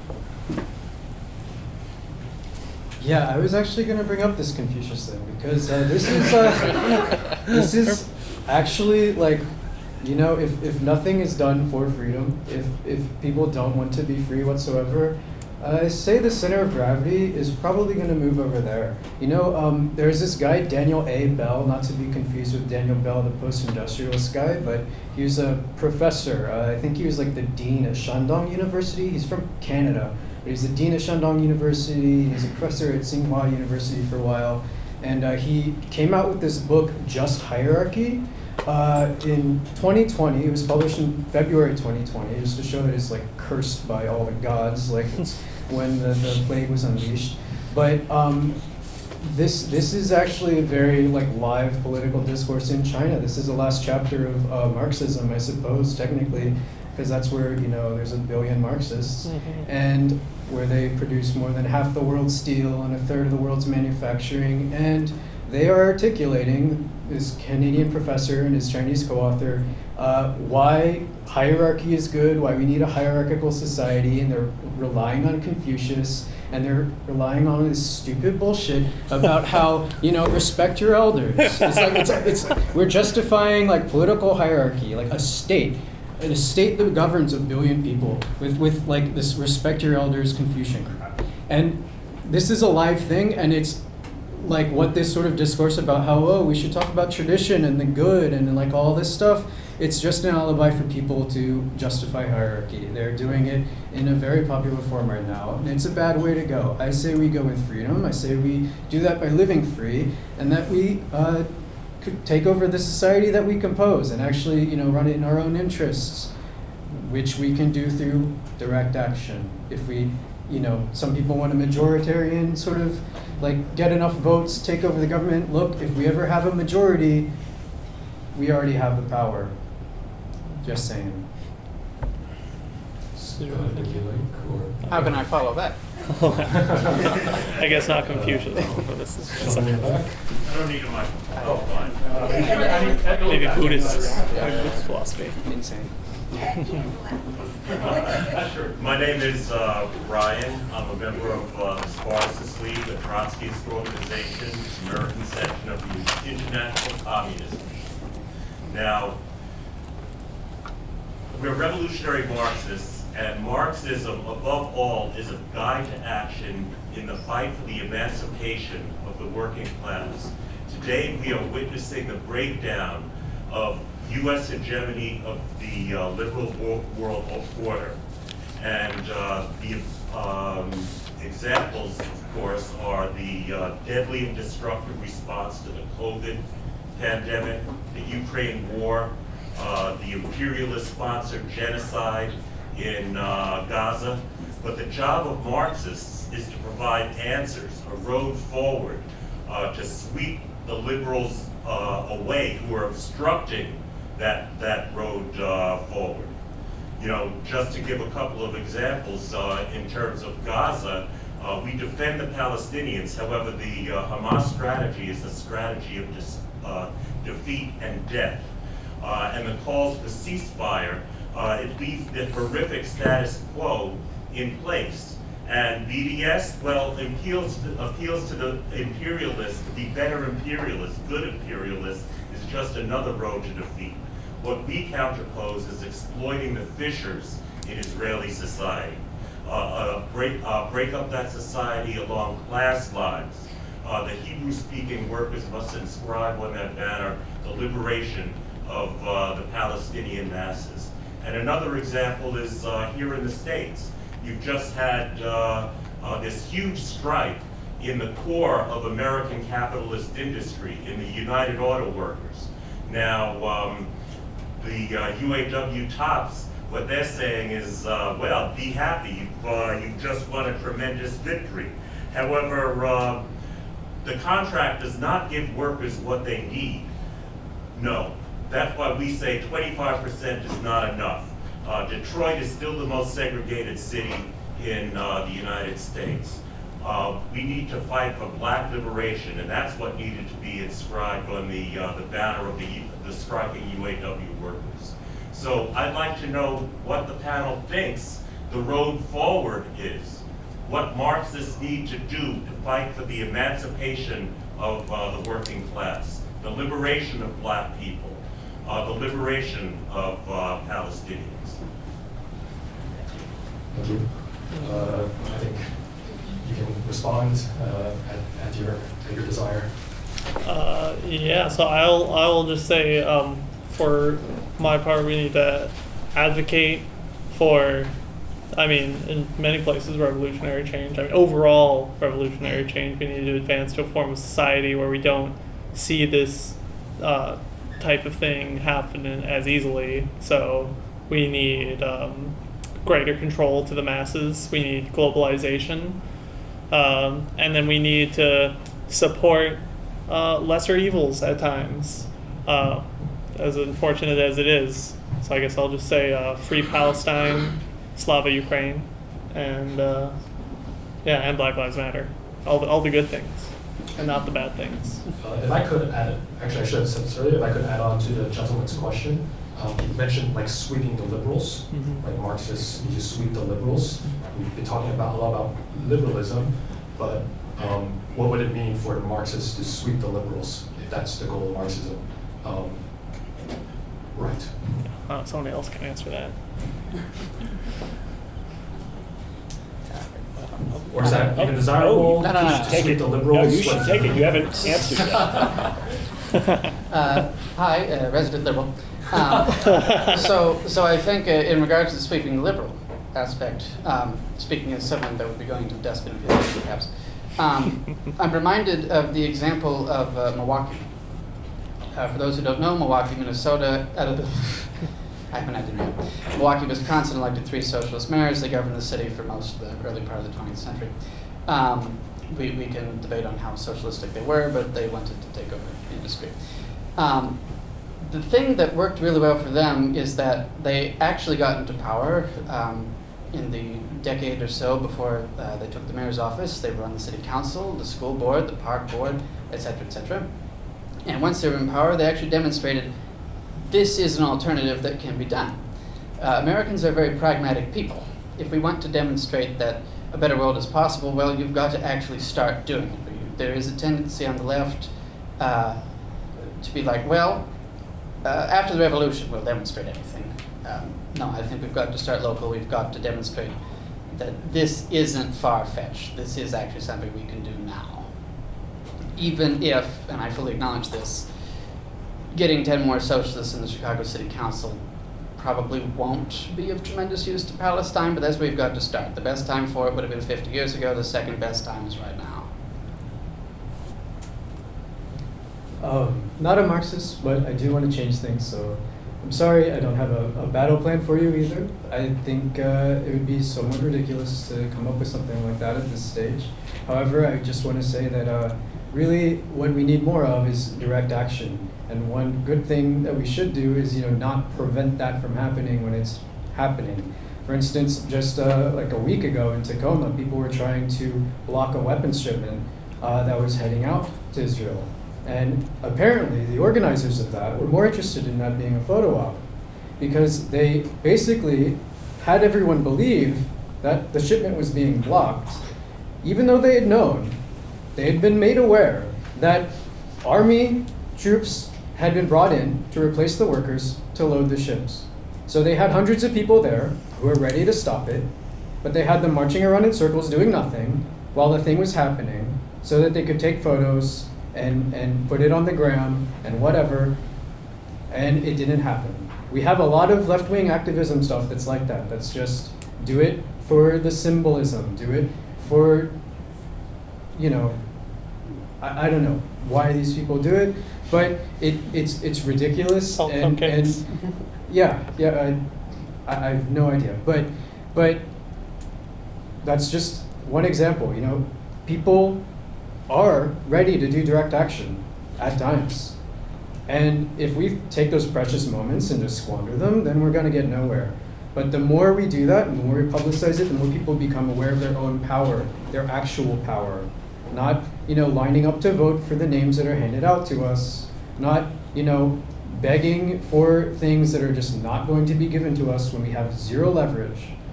When they actually do things, that can inspire more action. That can start to snowball and build on itself. So I'd say direct action. Just to ask Samuel quickly, back to this notion of sweeping the liberals.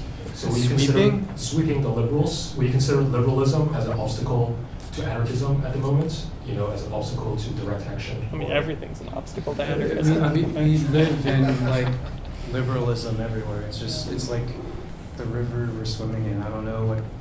Is it an obstacle? Of course it is. It's sort of the mainstream sort of public opinion, and it's led us here. It's really a stagnant pool, honestly. We need to do different things for sure.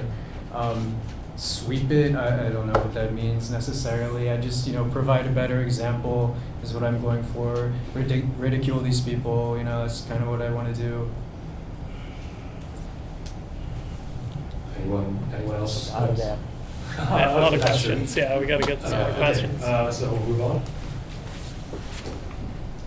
Hi, my question for Sam. It seems like some of your remarks, you were advocating for a sort of primitive anarchism and a horizontalism. Correct me if I'm wrong. And you mentioned direct action. And I guess my question is, what are the political implications in pursuing direct action today? Because it seems that your response to the gentleman in the back was that you don't have a plan for changing society. And so you kind of have a tactic of how to begin that. So what are the political implications in using this tactic for changing society? I'd just say that, the tactic is really the only way it's going to happen, but where does it happen is kind of a question. Historically, anarchists, built enormous labor unions. That was what I mentioned, the Spanish Revolution. That comprised, almost 1 million people total, during the Spanish Civil War, and big enough to, rebuild society from the ground up. To take it over in people's workplaces, to control the process of production themselves, But, having a blueprint like that for current situation, I think it doesn't make a lot of sense. We need to, start with what's real, what's really possible, who really, is inspired by these ideas, because, these things were brutally suppressed, decades ago. We're trying to rebuild a sense of, the public being able to do things on its own, and to have power and agency. And that's not something that, I can, if I was giving you a blueprint, that would be somewhat opposed to the whole idea of agency and figuring these things out together. Now, the other thing you said, primitive anarchism, no, there's no way of, going back to a primitive condition, demographically, in terms of, no. But I do want to insist that, primitive people are not simply this sort of benighted, people who have no agency whatsoever, and, maybe they have, on the average, less diverse ideas about what their life could be because they lived in simpler conditions in simpler times, whatever. But yeah, it's not like there's some sort of horrible condition that needed to be enlightened by a liberal whatever. It's more of a Rousseauian. I don't know about that, but where was I going with that? You asked one more thing, but there's another thing I want to say. Oh well. We'll take more questions. Thank you. I am from China. So in China, we talk a lot about the economic efficiency with respect to Marxism and liberalism, or the like socialism and capitalism. And we seem to talk a little about economic efficiency today, so I just want to ask some questions about that. So when we talk about socialism, the planned economy come to mind. So there are many problems about this planned system, and it was historically proved to be inefficient in Soviet Union, in Eastern Europe, and in China. So my question is about if we want to implement a brand new system to any society, how do Marxism address this economic problem? Would anyone like to respond?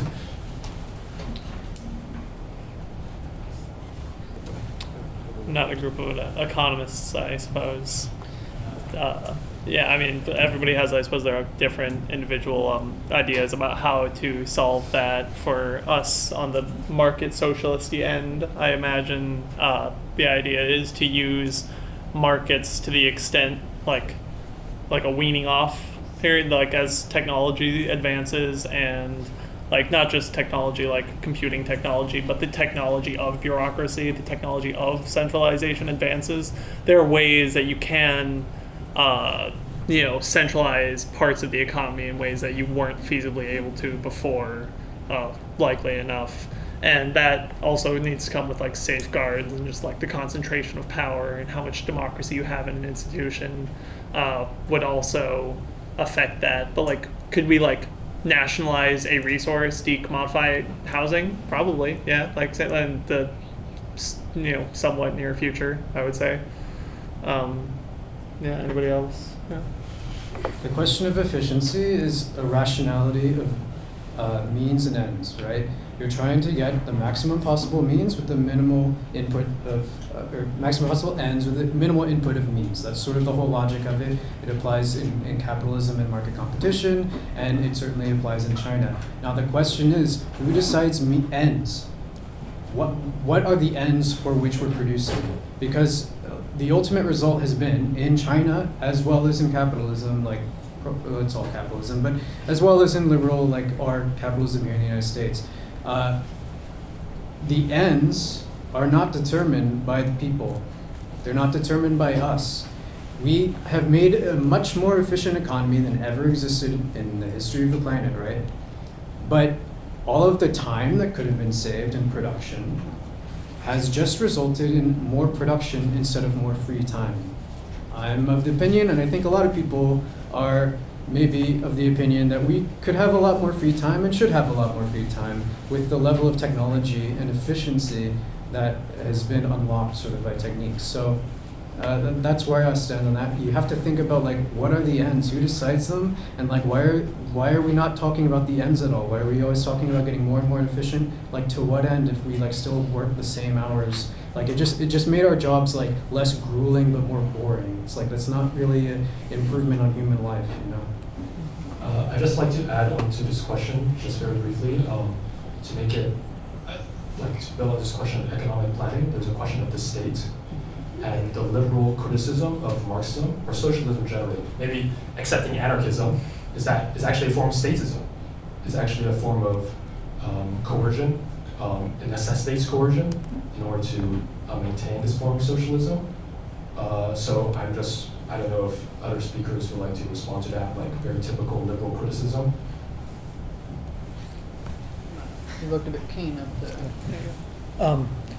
I guess I would just say that anarchism and Marxism ultimately share the same ends, right? A stateless society, a society without a centralized coercive apparatus. But nevertheless, we live in societies where gigantic states with huge coercive forces have come into existence, and I don't think we can wish them away simply by emphasizing the fact that we're all in some originary sense free, equal, etc. Meaning those things came into existence because society had to be controlled and managed, meaning the state is not an imposition of some kind of cabal or conspiracy or group for its own interests. It's because society lost control of itself. And as a result, the state arose to manage and control the affairs of society. And we have to confront that. That is, we have to confront that these states have actually developed. We can't just wish them away. And I guess also what I would say is not that I'm opposed to these questions of direct action or electoralism, or as you talked about, I'm sorry, I forgot your name. Brett, apologies. Choosing between lesser evilism. I'm not in any position to say those are wrong-headed, but I do think we have to think about the long-term development of collective capacities, collective organizations. It's all well and good to take direct action, but what happens when the event or crisis or the moment which direct action taken dissipates? What happens in the aftermath? What happens the next day? You have to, I think, over time build collective capacities independent of the capitalist state. That will involve sometimes direct action. That will sometimes involve electoralism. That will sometimes involve strategic alliances between lesser evils. But all the time, the question you have to ask yourself is, how is this furthering and developing this independent organization of working people for their own emancipation, such that over time, right, that becomes a force in society such that there isn't simply the option of lesser evilism, but there's an option of another path altogether. So I guess I would say, and it's not going to be satisfactory to the gentleman in the back's question, but I do think we need to think about the capacities for organizing independently, collective capacities, and sustaining them over a long period of time. That is, once the thrill of the news of the pro-Palestine protest has gone away and all of that, right, what remains afterwards? What organizationally remains? What continues to exist? What continues to have generated resources and wealth for itself so can perpetuate itself into the future? Okay? DSA. There are things like the Democratic Party and the Republican Party that will exist the next day. They're extremely well organized, and they exist everywhere in society, and they will go on. And the question is, after those protests, whether they're pro-Palestine or the UAW or anti-war or funding, what exists the next day of an independent, working class, collective capacity and organization? I think that always has to be the question for any strategy of electoralism or lesser evilism or direct action. Is not that those things are in and of themselves wrong. How could they not be? There's no collective capacity, or how could they be? There's no collective capacities now. What can we do but, vote for different choices, choose amongst lesser evils, take direct action? But I do think we have to think about how do we build independent collective capacities that sustain themselves over time. What is there going to be there the day after the thrill, right? What is going to be there the day after the crisis? What will go on? What will perpetuate itself? Because the capitalist state and its parties will remain, and they will be there to continue to organize, to collect resources, to take up memberships, and to perpetuate themselves into the future. So I don't think we can avoid this question of organization. And I guess this brings me to one more thing where I do want to emphasize the difference with Sam, which is, Sam, I agree with you. I want the public to think about how they can, as you said, have agency, right? But I do think freedom isn't just the kind of wild licentiousness, like we're all just wildly free. It's also about, right, agreeing to impose limits and restraints on ourselves, that can actually be emancipatory, right? Organizing ourselves together and determining limits and restraints so that we can essentially benefit from our social cooperation and settle disputes when they do arise, because disputes will invariably arise. I mean, if you're right, if everyone is radically free, that means that there are ultimately going to be disputes that arise. And the question becomes, what happens when those disputes and conflicts arise? How can we continue to have ongoing, successful social cooperation when invariably we enter into disputes and conflicts with one another? And I think that does raise the question of freedom as not just being, radically self-determining, but also about the ability to pose restraints and limits on ourselves that are not imposed on us by other people or but rather that we collectively self-consciously deliberate, democratically determine, and set upon ourselves. I think that those kinds of questions are inevitable in society. But anyway, I've probably gone on too long. Apologies.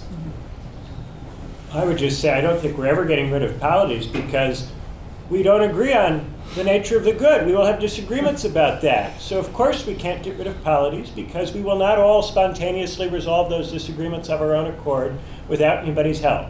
We're always going to need some type of polity. Now, does it need to be the specific type of polity we have? Well, it didn't need to be the Greek city-state forever and ever, nor did it need to be the feudal kingdom forever and ever. We could have some other kind of polity. We've got to think about what other kind of polity we like. As far as the economic question goes, the context in which it was possible to give the state this very dominant role in the economy and achieve results is a context where capital mobility was sharply disrupted by the world wars. The reason that kind of stuff doesn't work as well today as it did in the 50s and the 40s and the 30s is that we now have an enormous amount of capital mobility. So if you don't do what capital wants, the capital moves away from you. That gives everybody much less leverage than they used to have and puts everybody in a much weaker position. And it means the strategies and tactics that were only hit and miss in the early 20th century will not work at all now, not even a little bit. They will not work. As far as the question about is this an opening, COVID and Palestine and Ukraine, I would say that these things are happening because the United States is in a very powerful and confident position. It feels it can do all of these things at once and deal with all of these things at the same time. The people of this country have not done anything to disabuse the Biden administration of the notion that it can do all of these things at once and all of these things at the same time. We are very, very far away at this stage from being able to do something useful and practical.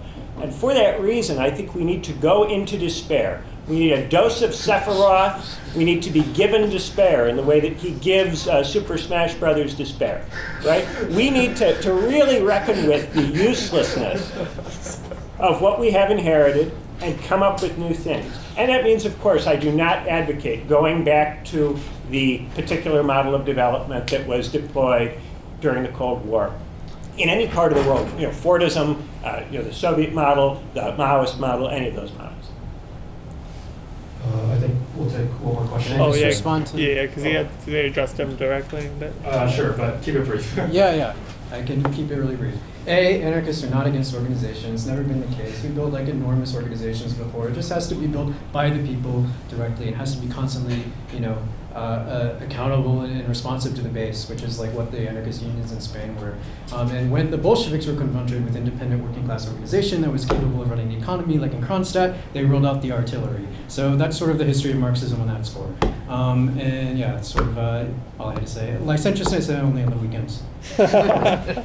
Thanks. Sorry, I did see this person's hand go first. Hey, so my question is mainly for Brent and Scotty as the DSA representatives. You guys both brought up, Chicago's legacy of neoliberalism, and that's kind of what I wanted to address because I think that's kind of a point at which the DSA model, meets a major shortcoming in any sort of reformist approach. I think runs into this, but there's this tendency among lots of the left, the DSA, many of these people to kind of disavow Milton Friedman and the neoliberal school of economics or neoclassical economics and the neoliberal political movement that followed it. And it tends, I think, not to be a sort of rigorous, rejection as much of a reactive, I don't know, an ideological move, right? Because within economics, what happens is people go and get PhDs in economics or statistics. They become empirical economists, and they say, oh well, here's why we think that the Phillips curve only applies in the short term and not the long term. That's what Milton Friedman says. And then it seems like most of the people who advocate some sort of market socialism have to say, actually no, the plurality of experts on this topic are wrong. And the Phillips curve actually won't, it actually is applicable in the long term, and therefore it's okay to run these policies instead of those that happen to kind of align with left-wing values. Whereas, like, I think part of the strength of the Marxian approach to these problems is that Marx wouldn't be concerned with whether or not, like, the neoclassical economists are good at, estimating, effects of certain policies. Like, if you ask Marx what his critique of Friedman would be, it wouldn't be what most of the modern lefts is, which is that, his, right-wing policies, led to, his austerity is bad and, he was associated with dictators. It would be something much more fundamental, about, like, the relationship of, the commodity form to the foundations of freedom in society, right? And so, like, when we come up with the vast majority of, like, empirical work in economics, like, the economists can have their kind of right-wing view, and then the DSA has to say, actually, no, there's some reason for us to disavow this, blah, blah, blah. And then, that, like, extends itself into, the DSA and lots of left-wingers kind of neglecting the tendency for even, like, what appear to be, like, market socialist or left-oriented market economies still coming into crisis despite these claims. Like, so my question is, how does the DSA respond to, I think, the charge by Marxists that there's no, like, reformist route out of capital? Like, how do you think that we are just, like, condemned to the domination of capital and we have to reform that in a better way? Or do you think that there is a way, like, outside of capital, like, some capacity to move beyond, the commodity form within, a reformist model? Or do you think that there's some reason that we should doubt, the claims of the economists and the experts, and that there actually is a capacity for, like, a great life under, maybe what's mistakenly called capital? Is the question clear? Yeah, the question is it's a question. I think I get what you're saying. As a representative of all of the DSA and having the opinions of every member of the DSA, no, it's very heterogeneous. I would say that there are two things. Either the capital, the bourgeois economists are correct in some sense, in that capital can continue, right? Because most of those, like, the expert consensus wouldn't come to the Marxian point of view that capital is eventually going to collapse, that the economy is unsustainable in the long term, or they're incorrect. And if they're incorrect, it should be possible to move beyond it within the framework. So I would say either way, like I don't think we should.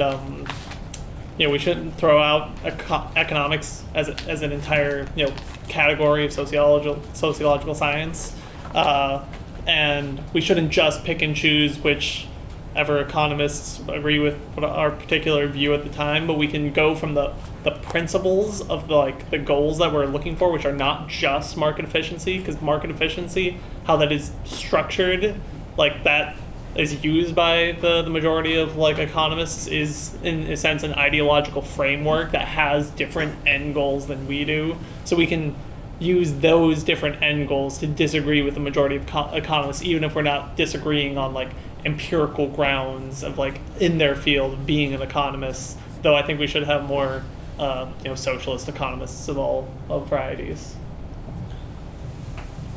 I also have to disappoint you. I'm not Mr. DSA. I mentioned earlier to the other panelists, when I talked to some of my DSA comrades about my political stances, they call me a New Dealer. When I talk to some of my Republican family members, they call me a Stalinist. So I may or may not be able to speak for the entire DSA. I can certainly say for myself, I think you're absolutely right, and that there is a tendency in DSA, I can speak for them in particular, to pick and choose economically. I can't say that I agree with Milton Friedman, but I can certainly understand why his critiques of the Keynesian model were necessary. At the same time, I know a lot of people in DSA who are absolutely obsessed with what Keynes himself called an outdated economics textbook 100 years ago. In terms of the question of reformism, I can only say that to my great disappointment, at the last DSA convention, the executive board electoral results were pretty evenly split between what has been categorized as reformists and revolutionaries. My poor reformists just couldn't swing that up, so I'm afraid that in terms of the general opinion, I might not be the best person to speak on that. Sure, thanks. Now we'll move to closing remarks. I think we'll go in the order we started with the remarks. So this is just, I think this mic is better as well. So Oh, yeah, it let's is. use this one. Yeah, that's right. It's quiet. Okay. Well, a couple of stray things that got through that I never said anything about that I'd like to say something about. One is Confucius. You know? The Confucian tradition is very rich indeed and diverse. There are many different kinds of thinkers in the Confucian tradition. Indeed, I even did a series of episodes for my podcast, Political Theory 101, dedicated to different Confucian thinkers. And I think what you have to notice about Confucius and what makes Confucius interesting is that Confucius recognized that in the Warring States period, there was a crisis of norms, crisis of forms. There was a lack of any kind of structure or institution which could bring an end to the Warring States period and the chaos. He formulated new values, new norms, new rituals through which to organize society. And then he claimed that those things had always existed historically and that they had some kind of rooting in the past because that legitimated them. Those norms were functional for Confucius in that context. Of course, when you read Confucius, you don't come away with it and go, oh yes, we ought to institute all of the specific rules and forms and norms which Confucius laid out. What you come away with is a profound admiration for someone who came into a context, recognized that the existing concepts and ways of doing things were not adequate to resolving or dealing with that context, and who then came up with something new. And Marx and Marxism, at its best, aspires to be something like that, something analogous to that. And that's the reason that I think there really is a lot of value in reading Platonists, in reading Confucians, in reading every school of thought under the sun, so that you could put those things together with Marx and together with Adorno and together with Lukács and all the rest of it. If you instead operate from the basis that only the stuff that comes out of the liberal tradition is valid or interesting or potentially capable of leading to insight, you can only reproduce that tradition in its existing form. That tradition is no longer developing, it's no longer generating anything new. I suppose I would say, by way of conclusion, I guess mostly here speaking to young people, is to kind of speak against the dominant narratives about liberalism that exist today. That liberalism is some kind of mask for particular class interests, or a mask for imperialism and colonialism, or a mask for racism, white supremacy, etc. Liberalism had once aimed at universal human emancipation. It's worth going back and reading the classic text of liberalism and trying to explore what are the aims, what are the ends, what are the purposes for which these authors are writing. Open yourself to the possibilities that these people meant what they said. Open yourself to the possibilities that these writers of the Enlightenment, which we can just now dismiss with a wave of the hand, actually did mean what they said, right? And open yourself to the possibility that these ideas, these authors didn't just mean what they said, but actually once had some purchase on the world, affected the course of affairs to some degree. I guess what I'm trying to counsel is to, before you become disenchanted, at least leave yourself open to the possibility of being enchanted or enlightened. That's all I'll say. Go back and return to the classic texts of liberal thinkers, the classic texts of the Age of Enlightenment, and open yourselves to the possibilities of what they're speaking to, and consider that these things did once affect transformations in the world. And that's all I will say by way of conclusion. Just to essentially, I guess in an era where we're supposed to be over grand narratives or meta-narratives, to think about what liberalism or classical liberalism, classical Marxism once shared, which was that in modernity, we came to realize and continue to struggle for the idea that we need to wrest a realm of freedom away from a realm of necessity. Okay, so we are recommend reading everything within liberalism and everything outside of liberalism. So I guess there's not anything else to recommend. Just read everything. That'll be good. Yeah, no, we need to move beyond liberalism, but there are worse things than liberalism. So that's all I've got. Marx was right when he said that the tradition of all past generations weighs like a nightmare on the brains of the living. Though I do want to say, yeah, read all these guys for sure. Read them. The thing is, like, though people can cling to their traditions in ways that are helpful and not helpful. And the funny irony about this whole thing is, like, Jefferson himself, he was extremely clear that the world belongs to the living and only the living. You know, he thought that naturally a constitution should be redone every 19 years. So we're a little late on that. So honestly, if we're living up to those guys, like, we should be tearing down the statues, ironically enough. But most importantly, it's about yourself. Like, read these texts, but inform yourself, your own understanding. Come to your own conclusions. Think about it, and speak about it. You know, take yourself out in the public and start, you know, trying to change people's minds about things you care about. Start trying to bring people together on things, and also take action. You know, it's not just a realm of ideas or whatever. Like, we're facing like some serious problems that our society really is not equipped to handle in any way, except ultimately going down in real chaos and the kind of like real, like what you think of when you think of anarchy is like this scary thing. Like, it's either anarchy or anarchy, you know. That's what I'll say. If I'm going to give a book suggestion, I'm going to suggest everyone should read The Dispossessed by Ursula Le Guin, because I think it's the finest skeptical utopian novel that's ever been written. I'm glad that I got approval from the expert. I suppose my only final statement, I'm reminded of a parable of the Buddha. He was talking to his disciples and he said, okay, well, if you were to use a raft to cross a river, what should you do with the raft when you're done? And there was much discussion about it. Well, you should carry it just in case it's in the river, or you should leave it. And he said, well, no, it's a tool. It's a tool, you use it to accomplish something, and when it's achieved its goals, leave it and find the next tool. In this case, the raft is the Dharma. Also advertises an emancipatory ideology. But I use it to say all the philosophies, all of the strategies, all of the concepts we've used here tonight are essentially tools in hopes of improving the world. We should not dismiss any of them because we don't like them, and at the same time we should not hold on to them because they were previously helpful. And thank you all for coming.